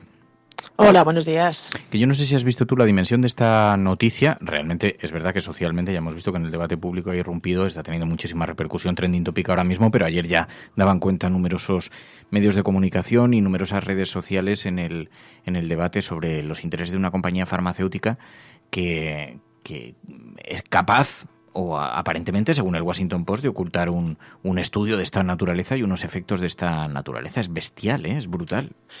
La verdad es que da casi miedo, ¿no? Y realmente te vuelve a poner en el foco las compañías farmacéuticas, sus intereses y su manera de gestionar todo esto de la propiedad intelectual, porque probablemente la justificación de la empresa era proteger su propiedad intelectual ante un fármaco en potencia con esas capacidades, ¿no? Es verdad que te replanteas muchas cosas, desde la necesidad de que haya mecanismos de control y de que haya una transparencia, y luego una cosa que creo que también pone de relieve el mundo en el que vivimos, que hoy en día cada vez es más difícil ocultar estas cosas, ¿no? Es decir, si llegas a tener un estudio de este tipo que te alerta de digamos, en potencia la capacidad que puede tener este fármaco para una cosa que generaría tanto bien, va a ser muy difícil que lo puedas mantener en secreto, y esto creo que es algo que también tienen que empezar a entender las empresas, las compañías, en su forma de gestionar la información interna y externa, porque afortunadamente también lo criticamos muchas veces, pero esta sociedad sobreinformada, y en la que además resulta tan fácil hasta cierto punto divulgar información, pues mantener en secreto estas cosas les va a resultar cada vez más complicado. Más difícil, pero que seguramente está relacionado con lo que tú dices, no poner en peligro un medicamento que ya tenían comercializado y que se habría convertido en la gran esperanza, pero también en una gran responsabilidad para los gobiernos para extenderlo rápidamente. Y pues, en fin, no lo sé cuál es el cálculo comercial que han hecho, pero desde luego es deleznable. Ahí estaba un medio como el Washington Post, que claro, ha obligado a la empresa a tener que salir a explicarlo, y empujando a una empresa de este tamaño y de esta magnitud, pues probablemente solo lo puede hacer un medio como el Washington Post, con ese peso y con esa presencia global, ¿no? Pero bueno, con Pilar de la Peña hablamos también de, ya lo sabéis, de prensa internacional. Podrán decir todos los periódicos del mundo lo que quieran. Secessionist parties in Catalonia have wasted no time following the reconvening. Vamos a esta hora con información de último minuto. A esta hora en España, el ex vicepresidente del gobierno... En España finaliza el recuento de votos en los comicios municipales y autonómicos, con una participación del... En las últimas semanas hemos podido comprobar cómo... Porque le estábamos pidiendo además a Pilar de la Peña, luego ya sabéis que los viernes repasamos de forma mucho más amplia lo que han dicho los medios de comunicación internacionales a lo largo de la semana, pero cuando hay alguna noticia que se refiere a grandes temas que nos tienen centrada la atención y se refieren a los medios internacionales, le pedimos ayuda a Pilar. Y como se está hablando mucho del traslado, la exhumación de los restos de Franco, mucha atención en los medios, has estado hablando con un corresponsal internacional, con James Baddock de Telegraph, de la BBC, ¿no?, que te ha contado un poquito cuál es la impresión que hay entre los corresponsales extranjeros sobre este asunto, ¿no? Sí, porque ayer cuando comentábamos cómo lo había recogido la prensa internacional, la decisión del Supremo, que es verdad que tuvo mucho impacto y en fin, tuvo bastante presencia, sí que, no sé si llegamos a comentarlo aquí en el programa, pero sí que a mí me llamó la atención que muy pocos medios, o prácticamente ninguno, hacía referencia a la polémica por el hecho de que el Supremo en el auto dijera que Franco había sido jefe de Estado desde el 1 de octubre de 1936. Y sin embargo, James Baddock, este corresponsal, sí que se hizo eco. Luego el corresponsal del New York Times también lo destacó un poco, la polémica que había producido. Ahora mismo, además, ha habido un artículo de The Guardian también un poco destacando todo esto y cómo los historiadores pues se han levantado. Ha habido mucho revuelo y nos parecía interesante hablar con este corresponsal, con James Baddock, que tenía una posición bastante interesante al respecto. Y se refería en estos términos a esas preguntas de Pilar. Lo único raro que yo he visto es la consideración que hace en el auto de que Franco fue jefe de Estado, ¿no? O sea, desde el 1936. Yo creo que, eso es una auténtica barbaridad, según muchísimos historiadores y según también pues mi humilde entendimiento de la historia, ¿no?, de España y de la Guerra Civil. Yo creo que es algo curioso, preocupante y difícil de entender a veces fuera de España. Pues si es difícil de entender fuera de España, también es muy difícil de entender aquí en nuestro país, pero sigue teniendo bastante repercusión este tema, ¿no, Pilar?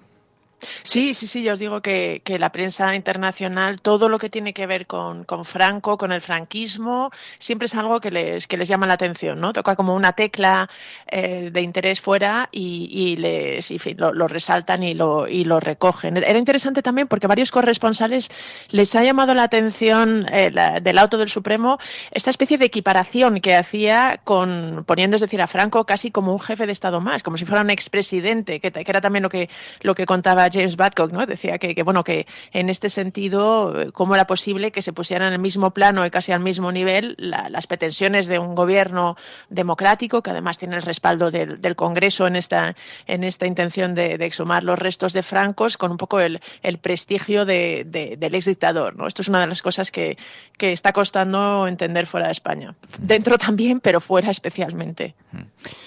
Pues así lo manifiesta. Por cierto, nos ha contado Emilio Silva que se han puesto en contacto numerosos corresponsales internacionales y numerosos medios internacionales con la Asociación de la Recuperación de la Memoria Histórica, que tenían previsto venir este fin de semana para asistir el lunes a la exhumación, que incluso algunos habían anunciado que se iban a alojar dentro de la abadía del Valle de los Caídos, que sabéis que tienen una zona de hospedería, y claro, ahora no se sabe muy bien qué van a hacer, si van a venir, si no, pero que había mucho interés, siempre despierta muchísimo interés, como dice Pilar, este asunto.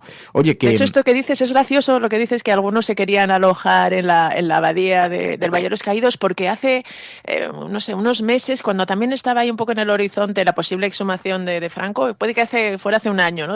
Varios corresponsales en sus cuentas de Twitter ironizaban con que a través de los distintos anuncios de geoposicionamiento y estas cosas les estaban apareciendo anuncios para alojarse precisamente en la abadía del Valle de los Caídos. ¿Ah, sí?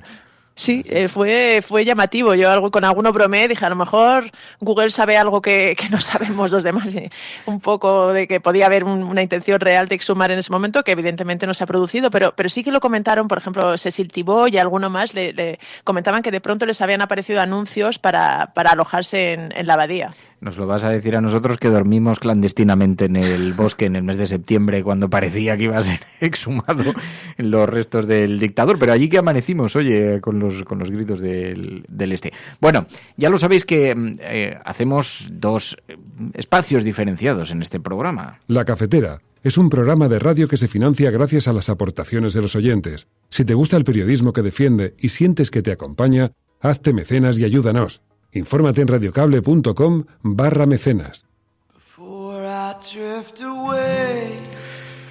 Sí, un espacio de compañía también, porque La Cafetera es un espacio informativo donde os contamos lo que todos os cuentan y también lo que muchos otros nos cuentan. Por eso hacemos un repaso a la prensa, digamos, mainstream, a la prensa de la agenda convencional, de la agenda informativa convencional, pero también hacemos una lectura propia de la información con la agenda de La Cafetera, también con las secciones, y también cerramos el capítulo informativo y abrimos un espacio para simplemente la sobremesa cafetera, donde servimos un poquito más de café, apartamos un poquito más la actualidad y hablamos de la comunidad que se ha generado en torno a este programa, que es gigantesca, que es enorme, repartida por todo el mundo, y también donde nos referimos a otros asuntos más de la vida, de estas cosas. Lo hacemos con la compañía de los oyentes también.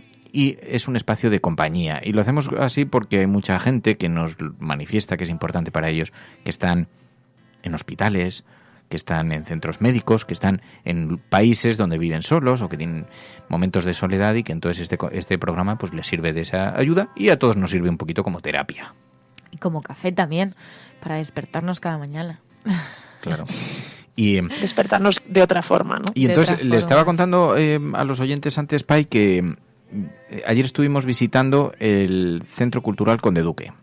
Centro Cultural Conde Duque, que es un centro maravilloso, que está absolutamente modernizado, con unas instalaciones impresionantes, pero es que además se ha abierto mucho a la ciudadanía. Antes era un centro como con un tipo de cultura muy institucional, muy clásica, muy tradicional, y ahora hacen mucho... De hecho, era un cuartel militar, ¿no? Fue un cuartel militar.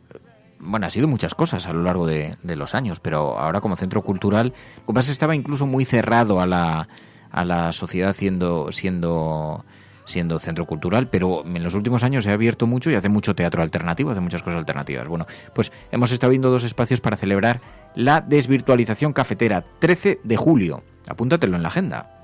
Ya lo tengo apuntado, no te preocupes. No puedes faltar por nada del mundo, o sea, ya, aunque tengas que volverte desde Reykjavik, porque el 13 de julio, probablemente por la tarde, para que sea más agradable para los oyentes de La Cafetera. Y entonces, dice, a ver, explicar cómo va a ir el tema del aforo. Primero vamos a lanzar una encuesta para calcular cuánta gente puede venir y con cuánta gente va a venir.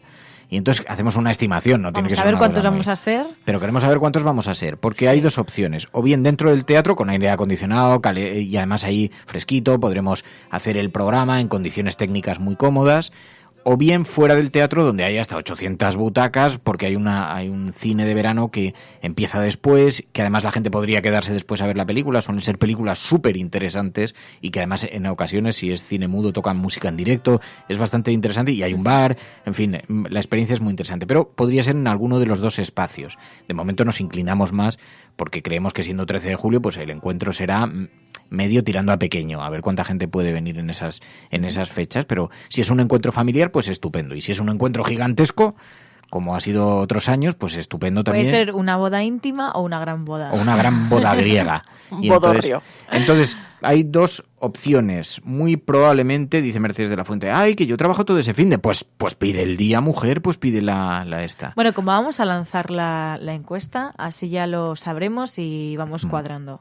13 Pero de julio. lo que es seguro es la fecha. Es la fecha. Que con eso ya os podéis Y ir entonces haciendo. lo que vamos a hacer es que haya que sacar una entrada para garantizarse un espacio, aunque será a coste o prácticamente cero o 0,30 céntimos, pero será a coste prácticamente cero porque nosotros llegaremos a un acuerdo para eso. O bien, bueno, veremos a ver si es de libre disposición, pero como el Conde Duque tiene seguridad también, porque tiene también sus guardias de seguridad, sus controles de seguridad y todo eso, aunque se pasa muy cómodamente y está muy abierto a la gente, pero es un sitio donde vamos a tener las condiciones tanto de comodidad, de tranquilidad, para poder hacer el programa en directo muy estupendamente rodeados de los nuestros, que son los oyentes. 13 de julio. Y estamos viendo así un poquito las posibilidades, pero os esperamos. Así que, Pai, ¿te has preparado alguna canción para la actuación de Navidad del 13 de julio? La actuación de Navidad el 13 de julio. Podemos tomar. Veré lo que puedo hacer. De fin de curso. Podemos dejarla en el fin de curso de la cafetera. Claro. Mary dice... Tú vas a cantar también de Duzcofer, ¿no? Por supuesto. Yo todos los años Sí, canto. él cantará, sí. Yo te hago los coros. Él cantará por todas nosotras. No te empieces a escaquear, María.es, que la afición espera tu actuación musical. Sí, pues no. ¿No? Pueden esperar que no. No. El año pasado, como me acusasteis de presionarte con que actuaras, no voy a hacer eso, pero digo yo que uno se demuestra a sí mismo que supera los muros y las barreras y los retos cuando rompe las cosas que le oprimen, las cadenas. ¿Sabes cuando uno es libre? El problema no son las cadenas y los muros, el problema es que no tengo habilidad para cantar, con lo Es que cual... eso es mentira, Mary. Es que yo te he oído cantar, es que es mentira. ¿Sabes cuál es el problema? Mira, me he dado cuenta de una cosa, que ayer te lo dije. No hay cosa peor que el efecto Pigmalión que nos han hecho en un montón de materias. Por ejemplo, si de pequeño te dicen, tú eres muy patoso, ya toda la vida te crees que eres patoso. Y dicen, no eres más patoso que cualquier deportista, lo que pasa es que los deportistas lo que hacen es entrenarse.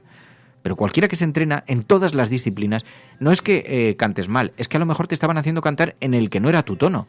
Pero el piano eléctrico, por ejemplo, que tiene modificación de tonos, tú puedes cantar una canción en 70 tonos, la puedes cantar a este nivel así, como si es que esta es la voz que tienes. Tampoco tienes que subir y bajar como si fueras Montserrat Caballé.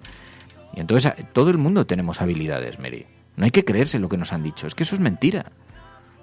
Y con esta cosa, este mensaje de optimismo, la cafetera se despide. De coaching, casi. Mira, dice Xavi Gracia... No has creído Pilar, nunca, no has creído nunca, Dice María. Xavi Gracia que quiere que Pilar cante en francés. En francés. ¿Te sabes alguna canción en francés? Sí, me sé varias en francés. Sí. Pai, pues podías prepararte alguna... ¿Cómo se llama? Pobre. Espérate. Vamos a quitar esta música. Esto no es presión, no. No. ¿Alguna Rian de Rian o alguna canción de ese tipo? Claro que es tan fácil. Pues esa, fíjate, esa no me la sé. Venga, pues alguna... Me sé alguna de Francis Cabrel, alguna de... Empieza, para que oigamos unos pequeños, a ver si uno... En fin... Lo dejamos para la desvirtualización, no hay que... Oye, que te he puesto eco y todo, Pai. Sí, un parrafito, aunque sea, solo dos letritas, no tampoco, aunque sea así tarareándolo, o sea, una cosa suave, sutil, no... Moi je n'étais rien, mais voilà qu'aujourd'hui... Ya, ¿no? ¡Bum! Wow, ¿Has visto? qué ¿Has visto? guay. Ah, amigo, no has creído nunca, Mary, ¿ves? Tú eres la siguiente. No. ¿Cuál es la canción que decías que tarareabas cuando eras pequeña? Cuando era pequeña, no Que decías, sé. había una que no se te quitaba de la cabeza. Ay, no me acuerdo. Ahora mismo no caigo. O que te pillaron cantando tus padres o alguna cosa así que nos habías contado. Cuando veías el señor Nilsson y Pippi Landström y todo esto. Bueno, ya que me has hecho cantar, Fer, yo voy a contar aquella vez que a ti se te pegó el himno del PP y no podías dejar de tararearlo. Boom. Ahí está, para eso está la sobremesa de la cafetera. ¡Hala, qué fuerte este tema, ¿no? Qué fuerte, Pai. O sea, ¿cuál es la próxima indignidad que vas a contar? Es como si llamo a mi madre y dice, de esa foto que salías con la colita afuera, ¿te acuerdas? En la bañera, que estabas tan monos. La sobremesa con Pilar va a ser sacar los secretos de Fernando Berlín. Dice, no te atrevas, Pai. Dice Alberto Martínez, dice, seguro que era la versión bachata. No, además me la aprendí al piano. Oye, me aprendí la del Partido Socialista y la de... Sí, qué pena que no tenga el piano conectado, si no os la tocaba. Voy a improvisar, voy a tener preparado. No voy a improvisar, voy a tener preparado. ¿Sabes lo que pasa? Que esa anécdota también se me quedó grabada porque dices las jugarretas que te puede hacer el cerebro a veces, ¿no? Estas cosas que dices que cómo se te no eres capaz de dejar de tararear una canción que a lo mejor aborreces o que es lo último que te gustaría cantar y sin embargo la tienes ahí como taladrándote el cerebro. Pero siempre recuerdo esa anécdota. Pero si es que es muy... De hecho, es que de la del Partido Popular nos acordamos todo el mundo. Sí. Es que no llega el cable. Si llegase el cable, bueno, hasta el piano, no sé si llegaría. Tendría que sacar esa bolsa, no, improvisar. Tarareala, Fer, tarareala. No, hombre, pero que está... A ver, la canción del Partido Popular, cuando llamabas a la sede del PP, te la ponían en piano y entonces era tan tan tan tan tan tan tan tan tan y es muy armoniosa, es una canción muy muy bonita tocada en piano. La del Partido Socialista, que tuvo dos sintonías así, que yo recuerdo que había una que era tan tan tan tan tan tan tan tan tan tan tan. Esa era también bastante bonita y tocadas al piano es que todo suena bien, es que todo tocado al piano suena bien. Así que no, pero yo no tengo prejuicios, yo reconozco de todo, yo ya he perdido la dignidad, Pai. Ya no soy aquel joven Fernando Berlín al que viste atravesar por aquella puerta en aquella redacción en la que trabajábamos en la Ciudad de los Periodistas donde nos conocimos. Ya no soy ese joven, ya no tengo dignidad. Tengo edad y he perdido dignidad. Lo tengo todo. Eso es lo bueno. Yo creo que, fíjate, una de las cosas que nos caracterizan a los españoles y que deberíamos aprender a perder es el sentido del ridículo, ¿no? Totalmente. Tenemos un sentido del ridículo en general muy, muy marcado y eso a veces nos impide disfrutar o hacer cosas que en fin, y desdramatizar un poco muchas vivencias que no es para tanto. Dice Dani que le toque al piano. Es que no puedo porque no me llega el micro. Tendrían que ponerse a hablar Pai y Mary un rato y Venga, que podéis. Contarnos algo. ¿Lo vas a hacer? Voy a intentar. A ver si llega. Pilar, estás ahí, ¿no? Estoy aquí, Mary. ¿Puedes seguir contándonos cosas de ese joven Fernando Berlín? De hecho, ya no estás, Fer. Si no estás en el micrófono, no estás. Ya no estás a los mandos. Ya no estás a los mandos. O sea que ya podemos hablar de lo que queramos. Es la sobremesa. Sí. Oye, de la película. La película. ¿La has visto, Pilar? Bueno, sí, la he visto. Tú, ¿no? No, la recomendó, estaba en la lista, me parece, ¿no? La elegimos de la lista que estaba ahí. No, yo no la había visto, además no había oído hablar de la película, la verdad. Es bastante larga porque es un documental denso con muchas cifras, con muchos datos, pero es muy interesante, sobre todo porque a mí me ha dejado un poco el mensaje de esperanza, ¿no? De que hay mucha gente en pequeños lugares del mundo escondidos trabajando en todo esto y en mejorar el mundo que compartimos todos. Pero me ha gustado porque tenía un mensaje positivo, que yo creo que también muchas veces en este tema nos viene bien. Probando, a ver. Yo, por ejemplo, me acuerdo que cuando trajimos a Carlos Barrabés, también en general Barrabés tiene un poco esa visión positiva, optimista, ¿no? Sí, es verdad que tenemos ahí unos retos y en concreto con el tema del cambio climático y del planeta muy serios, pero bueno, no está todo perdido. Cada vez vamos, digamos, quemando cartuchos, pero todavía hay posibilidad de remediar estas cosas y es verdad que en ese sentido la película sí que da muchas claves y luego en sitios no tan pequeños, ¿no? Es verdad que hablan de experiencias en San Francisco, en Copenhague, sitios así que no son tan pequeñitos, pero evidentemente es más fácil hacerlo en localidades pues de menos población y más pequeñas o más aisladas, pero hay incluso experiencias en grandes ciudades que también es interesante. Sí, a mí me ha gustado mucho, bueno, también es bonita. Con la que es que vamos a hablar mañana de ella, o sea... No, bueno, ya nos hacemos nosotros el videoforum, Fer. Digo que si no, mañana no va a haber nada que contar. Bueno, igual mañana no estás. Pues igual mañana ya nos quedamos, Pilar y yo, Y, a los mandos. A los mandos y nos quedamos haciendo el programa solas. Pues lo haríais mucho Total, mejor. tú mientras estarás con tu piano, Fer, o sea, ahora mismo lo que estamos viendo es a Fer con multitud de cables. Estoy en el estudio de la cafetera, entonces hay algunos micrófonos que están preparados aquí para cuando vienen los invitados, y entonces lo que estoy haciendo es desplegándolos porque tienen cables, algunos de ellos kilométricos, porque los teníamos en el anterior estudio. Entonces estoy estirando, a ver si consigo llegar con el cable, pero no sé si lo voy a conseguir, para acercarme. El piano tiene esta capacidad de atracción. Sí, y vosotros, lo que creo que no puedo es escucharos mucho, así que no voy a poder interpretar mucho rato, pero en lo que sí que llega es el micrófono, me parece. El otro lo tendría que... Me encanta porque todo esto es en directo. Sí. Ah, amigo, no has creído nunca, Mary. Pensabas que no iba a hacer esto.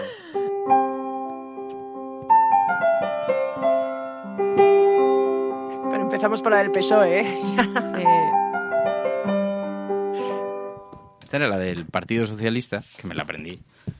Pero Fer, la gente quiere oírte tocar la del PP. Claro, yo sé que la que estáis deseando escuchar es la del Partido Popular. Espera, porque se me ha separado el cablecito de los auriculares.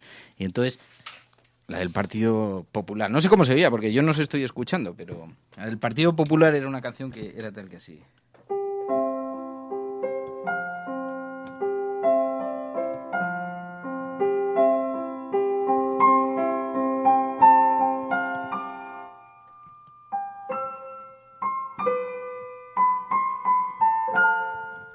Ah, ¿lo ves?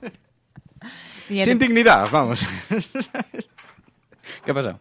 Nada. ¿Se escuchaba o no se escuchaba? Sí. Ah, sí. que yo no os podía escuchar así en la distancia. Ahora Fer es un hombre envuelto en cables. Polifacético.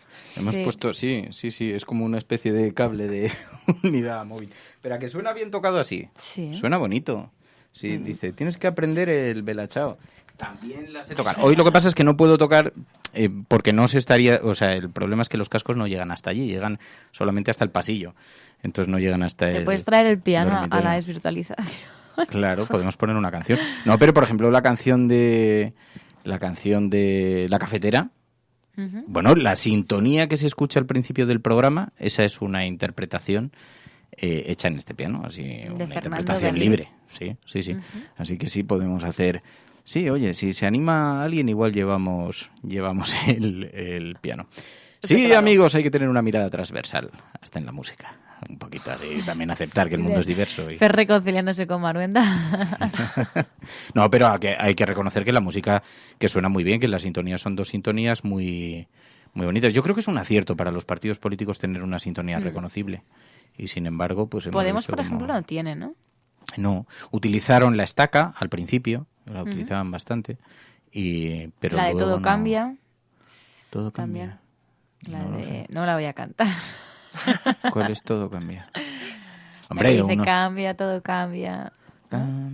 Todo cambia. No voy a cantar. Venga, de verdad, Ciudadanos tampoco tiene ninguna, ¿no? Ciudadanos tampoco.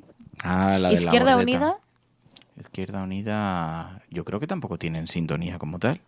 Me parece a mí que no. Bueno, también viniendo de un país cuyo himno no tiene letra, pues tampoco, ¿sabes? Claro, bueno, yo no sé si tenía letra, pero a mí uno de los himnos más bonitos que había era el antiguo de la Unión Soviética. Bueno, es que, pero... Era espectacular. ¿Cómo es este que suena? Me sale de la Guerra de las Galaxias, ¿no? No, va por ahí, no. Pero sí, ¿sabes tararear? ¿Sabrías tararear? Lo que nos faltaba para que Alandete nos catalogue como bot ruso. Pero además es que antes se veía muchas veces cuando existía la Unión Soviética, como además en competiciones deportivas, pues ganaba muchas medallas, pero ahora claro ya no se oye nunca. Y era realmente bonito el de la Unión Soviética.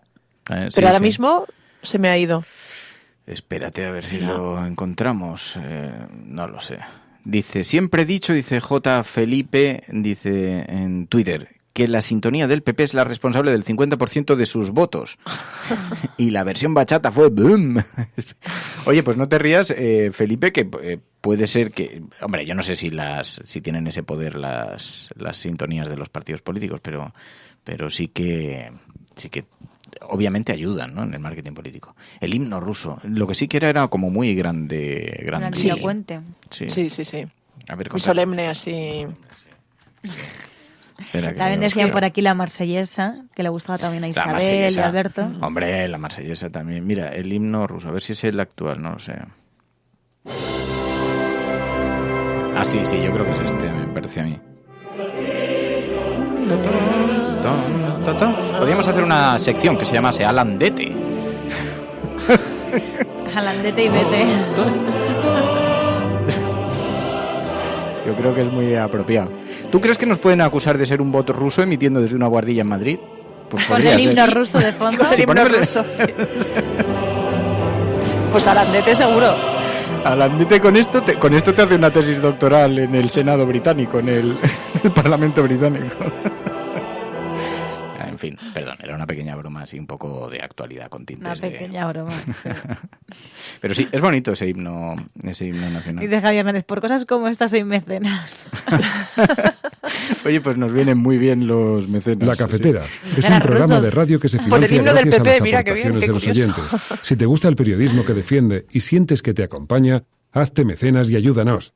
Infórmate en radiocable.com/mecenas. Conviértete tú también en un bot ruso. Eso está bien. Ruso. Oye, pues ¿no hizo Rodrigo Rato una campaña deleznable? Hazte banquero, pues hazte bot ruso. Hazte bot ruso con la cafetarra. Sería súper gracioso. Si alguna vez nos sacan en algún artículo, ese día sacamos esa campaña. Hemos esperado mucho tiempo para pedirte hazte bot ruso con nosotros. Te juro que le pongo voz. A cambio regalamos un disco con el himno ruso, el himno soviético, tocado por Fernando Berlín. Gloriosa nuestra patria libre, la eterna unión de los pueblos hermanos rusos. Así que lo pone aquí en el este. Ese es bonito. Y la marsellesa es muy bonito. La marsellesa tiene unos tintes también así precioso que nos recuerda mucho a la película Casablanca, que termina con esto.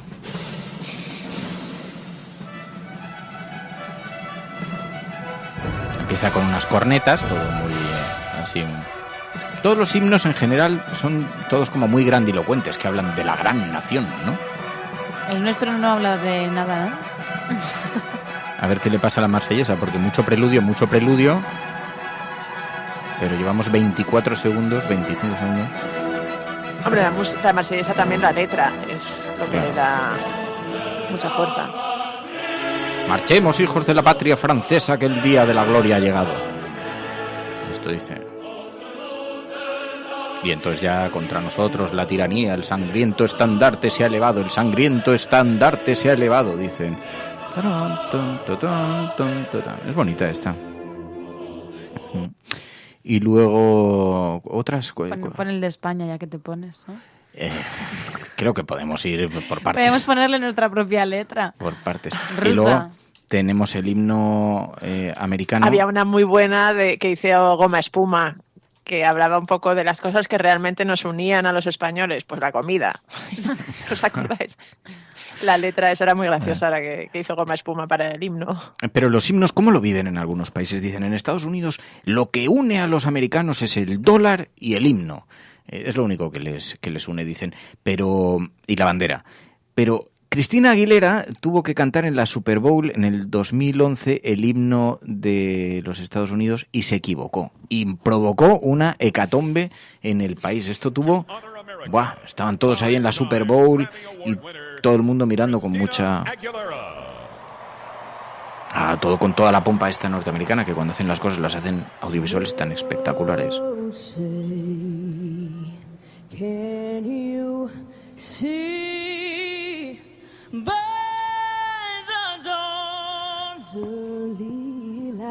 Jugadores de fútbol americano que miran al horizonte, que suspiran por su bandera, todos ahí muy concentrados. Alguna lágrima también vimos entre los jugadores, hasta que las lágrimas vinieron cuando se equivocó y entonces miraban atónitos.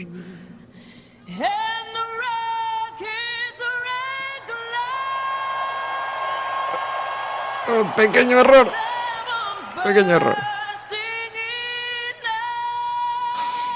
Ahora, como buena cantante, pues claro, siguió adelante como si no fuera con ella.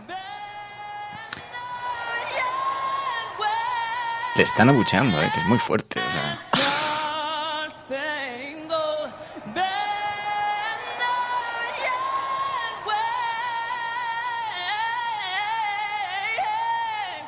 No te creas que le importa a muchos, porque se ven en las imágenes algunos jugadores que igualmente están emocionados y están con lágrimas en los ojos. Se deshacían en lágrimas. Esto es lo que pasa, da igual que te dice Isabel Aceitunillas, que son muy pesaducos con el patriotismo que les da. Y aunque terminó así con un gran grito y pasaron allí los aviones de las fuerzas norteamericanas sobrevolando el cielo, pero no recibió grandes ovaciones ni grandes aplausos. Tiene que ser brutal encontrarte en un estadio con 80 o 90.000 personas, todos esperando el gran momento para que cantes el himno y que de pronto, ¡bumba!, la cagues en un pasaje, ¿no? Luego hubo otra chica también que se puso a llorar. Esta no sé si interrumpió ha habido muchos o que desafinaba. Es que ha habido muchas anécdotas, ¿no? Cantando los himnos. Sí. Es que al final es lo que dices, es una gran responsabilidad y la voz no deja de ser un instrumento, pues eso, capaz de fallar en un momento dado porque no te salga, porque desafines, o porque te equivoques en la letra. Aunque es verdad que en Estados Unidos el himno y la letra lo machacan incluso desde el colegio, con lo cual es... Bueno, aquí tuvimos el de Marta Sánchez. Sí, bueno, el himno de Marta Sánchez. Por ser generosa, por llamarle himno. En la Copa Davis en el año 2003 en Australia se produjo un acontecimiento que también fue muy relevante. Sorpresa entre los jugadores de la Armada cuando sonó el himno de España y sonó esto.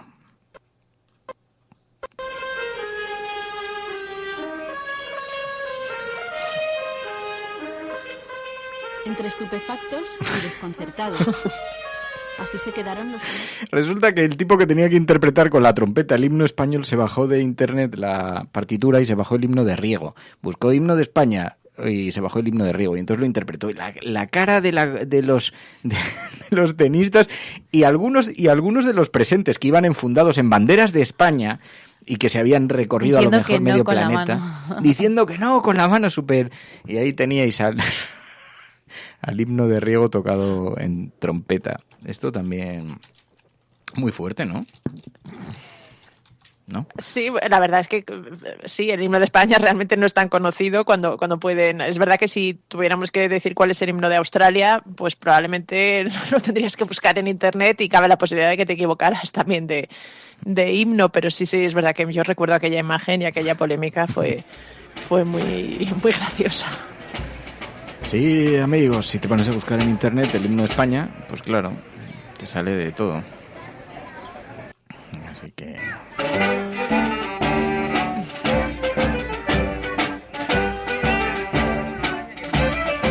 Dice Rubén que le representa. Ese trompetista le representa. Pues tuvo que pedir disculpas y todo. Imagínate el problema diplomático que hubo entonces. Yo no recuerdo en ese año si gobernaba... ¿En qué año fue? Me parece en 2003... Entonces gobernaba José María Aznar. Uh-huh. Así que, pues hubo que... Es que recuerdo que hubo hasta conflicto diplomático, pero no recuerdo muy bien el contexto, así que no me voy a meter en ese lío, pero sí. Hombre, yo creo que hubo protesta diplomática, tanto como conflicto diplomático, bueno, no creo protesta, ¿no? Pero también un poco de teatralización, qué humillación, qué vergüenza, qué escándalo, que todo esto, ¿no? Sí. Los himnos. Yo creo recordar que algún jugador ni siquiera sabía qué himno era, ni siquiera entendían... las implicaciones, ¿no? No lo reconocieron, vamos. Tampoco vamos a profundizar en esto, no queremos, ¿sabes? Porque si no lo reconocieron, en fin, el nivel cultural, pues no lo dejaron muy, muy arriba. Nada más, de himno en himno y tiro porque me toca. Teníamos una última cosa. Mañana peli, enviad vuestras notas de audio, por favor. Y 13 de julio vamos a hacer ya ese esa pequeña encuesta para saber aproximadamente cuánta gente podría... La encontraréis además tanto la gente que estáis ahora en directo como la gente de la retaguardia con el hashtag del programa de hoy, que es la cafetera enfrancados. Lo podemos enlazar con el hashtag y así lo podéis encontrar fácilmente. Así lo podéis encontrar y si no, en mi cuenta de Twitter, @radiocable, en la cuenta de Twitter... En el Twitter del Berlín. En el Twitter de Berlín, en el Twitter de la cafetera, @... Radio La Cafetera. en el Twitter de María.es, María.es. En el Twitter de Pilar de la Peña, Pilar Pay. Arroba Pilar Pay. .es. No, sin punto. No líes, arroba Pilar Pay. Arroba Pilar Pay. También en el Twitter de Radio Cable. Radiocable.com. Arroba Radiocable.com. Así que... Y en la página web de Radio Cable, en la portada. Y está bien que además lo compartáis porque... Y compartidlo y hacérselo saber, y también lo pasaremos a los grupos de WhatsApp, de Telegram, para que votéis todos los que tengáis en la cafetera previsto se venir vota. al 13. En la cafetera se vota. Gracias a todas por vuestra ¿Se podría decir compañía. que es un referéndum? Oye, me ha gustado lo de tocar el piano ahí. Lo voy a instalar para poder... Sí, me ha gustado. Poder hacerlo sin parecer un cyborg, ¿no? Sin tener que arrastrar los cables por toda la casa y tener que recoger ahora durante 1 hora, la que he liado. Pero, vale. Gracias. Recoge tus juguetes. Pai, Mary, gracias de corazón. Gracias. A vosotros. Y a todos vosotros, a todos los que estáis escuchando allí donde estéis, de verdad, muchísimas gracias de corazón por vuestro cariño, por vuestra compañía y por vuestro apoyo al programa. Un abrazo muy especial a los mecenas que hacéis posible que este espacio tenga lugar. Si estás escuchando esto, eres la resistencia allí donde estés y no estás sola. La Cafetera es un programa de radio que se financia gracias a las aportaciones de los oyentes. Si te gusta el periodismo que defiende y sientes que te acompaña, hazte mecenas y ayúdanos. Infórmate en radiocable.com/mecenas. El ukelele, dicen. Oye, ayer estuve en casa de Ukelele, la fotógrafa. Ostras, no lo he contado. Es una historia preciosa, la contaré otro día. Otro día os la cuento, ¿no? Que teníamos que ir a recoger una obra, una fotografía. Y entonces tuve oportunidad de conocerla, que yo no la conocía. Es una de las grandes fotógrafas de la movida madrileña. Hizo una foto que es muy conocida, Ukelele. Sí, a mí me suena. Hizo una foto muy conocida en la Cibeles, que cortaron todas las Cibeles, y entonces lo que hace es, después las fotografías las colorea a mano con acuarela. Ella es poeta, fotógrafa, y un personaje increíble, y tiene una casa maravillosa. En fin, bueno, ya lo contaré otro día. Nos vamos. Que no, es que alguien ha puesto, toca el ukelele, y la broma que yo le iba a hacer era, hola, vengo a lo de los instrumentos que ponen en el buzón, pero ya me pareció inapropiado. Así que nos vamos. Ukalele, no ukelele, ya lo sé que es ukalele. Adiós, cuidaos, gracias de corazón. Gracias. Hasta mañana.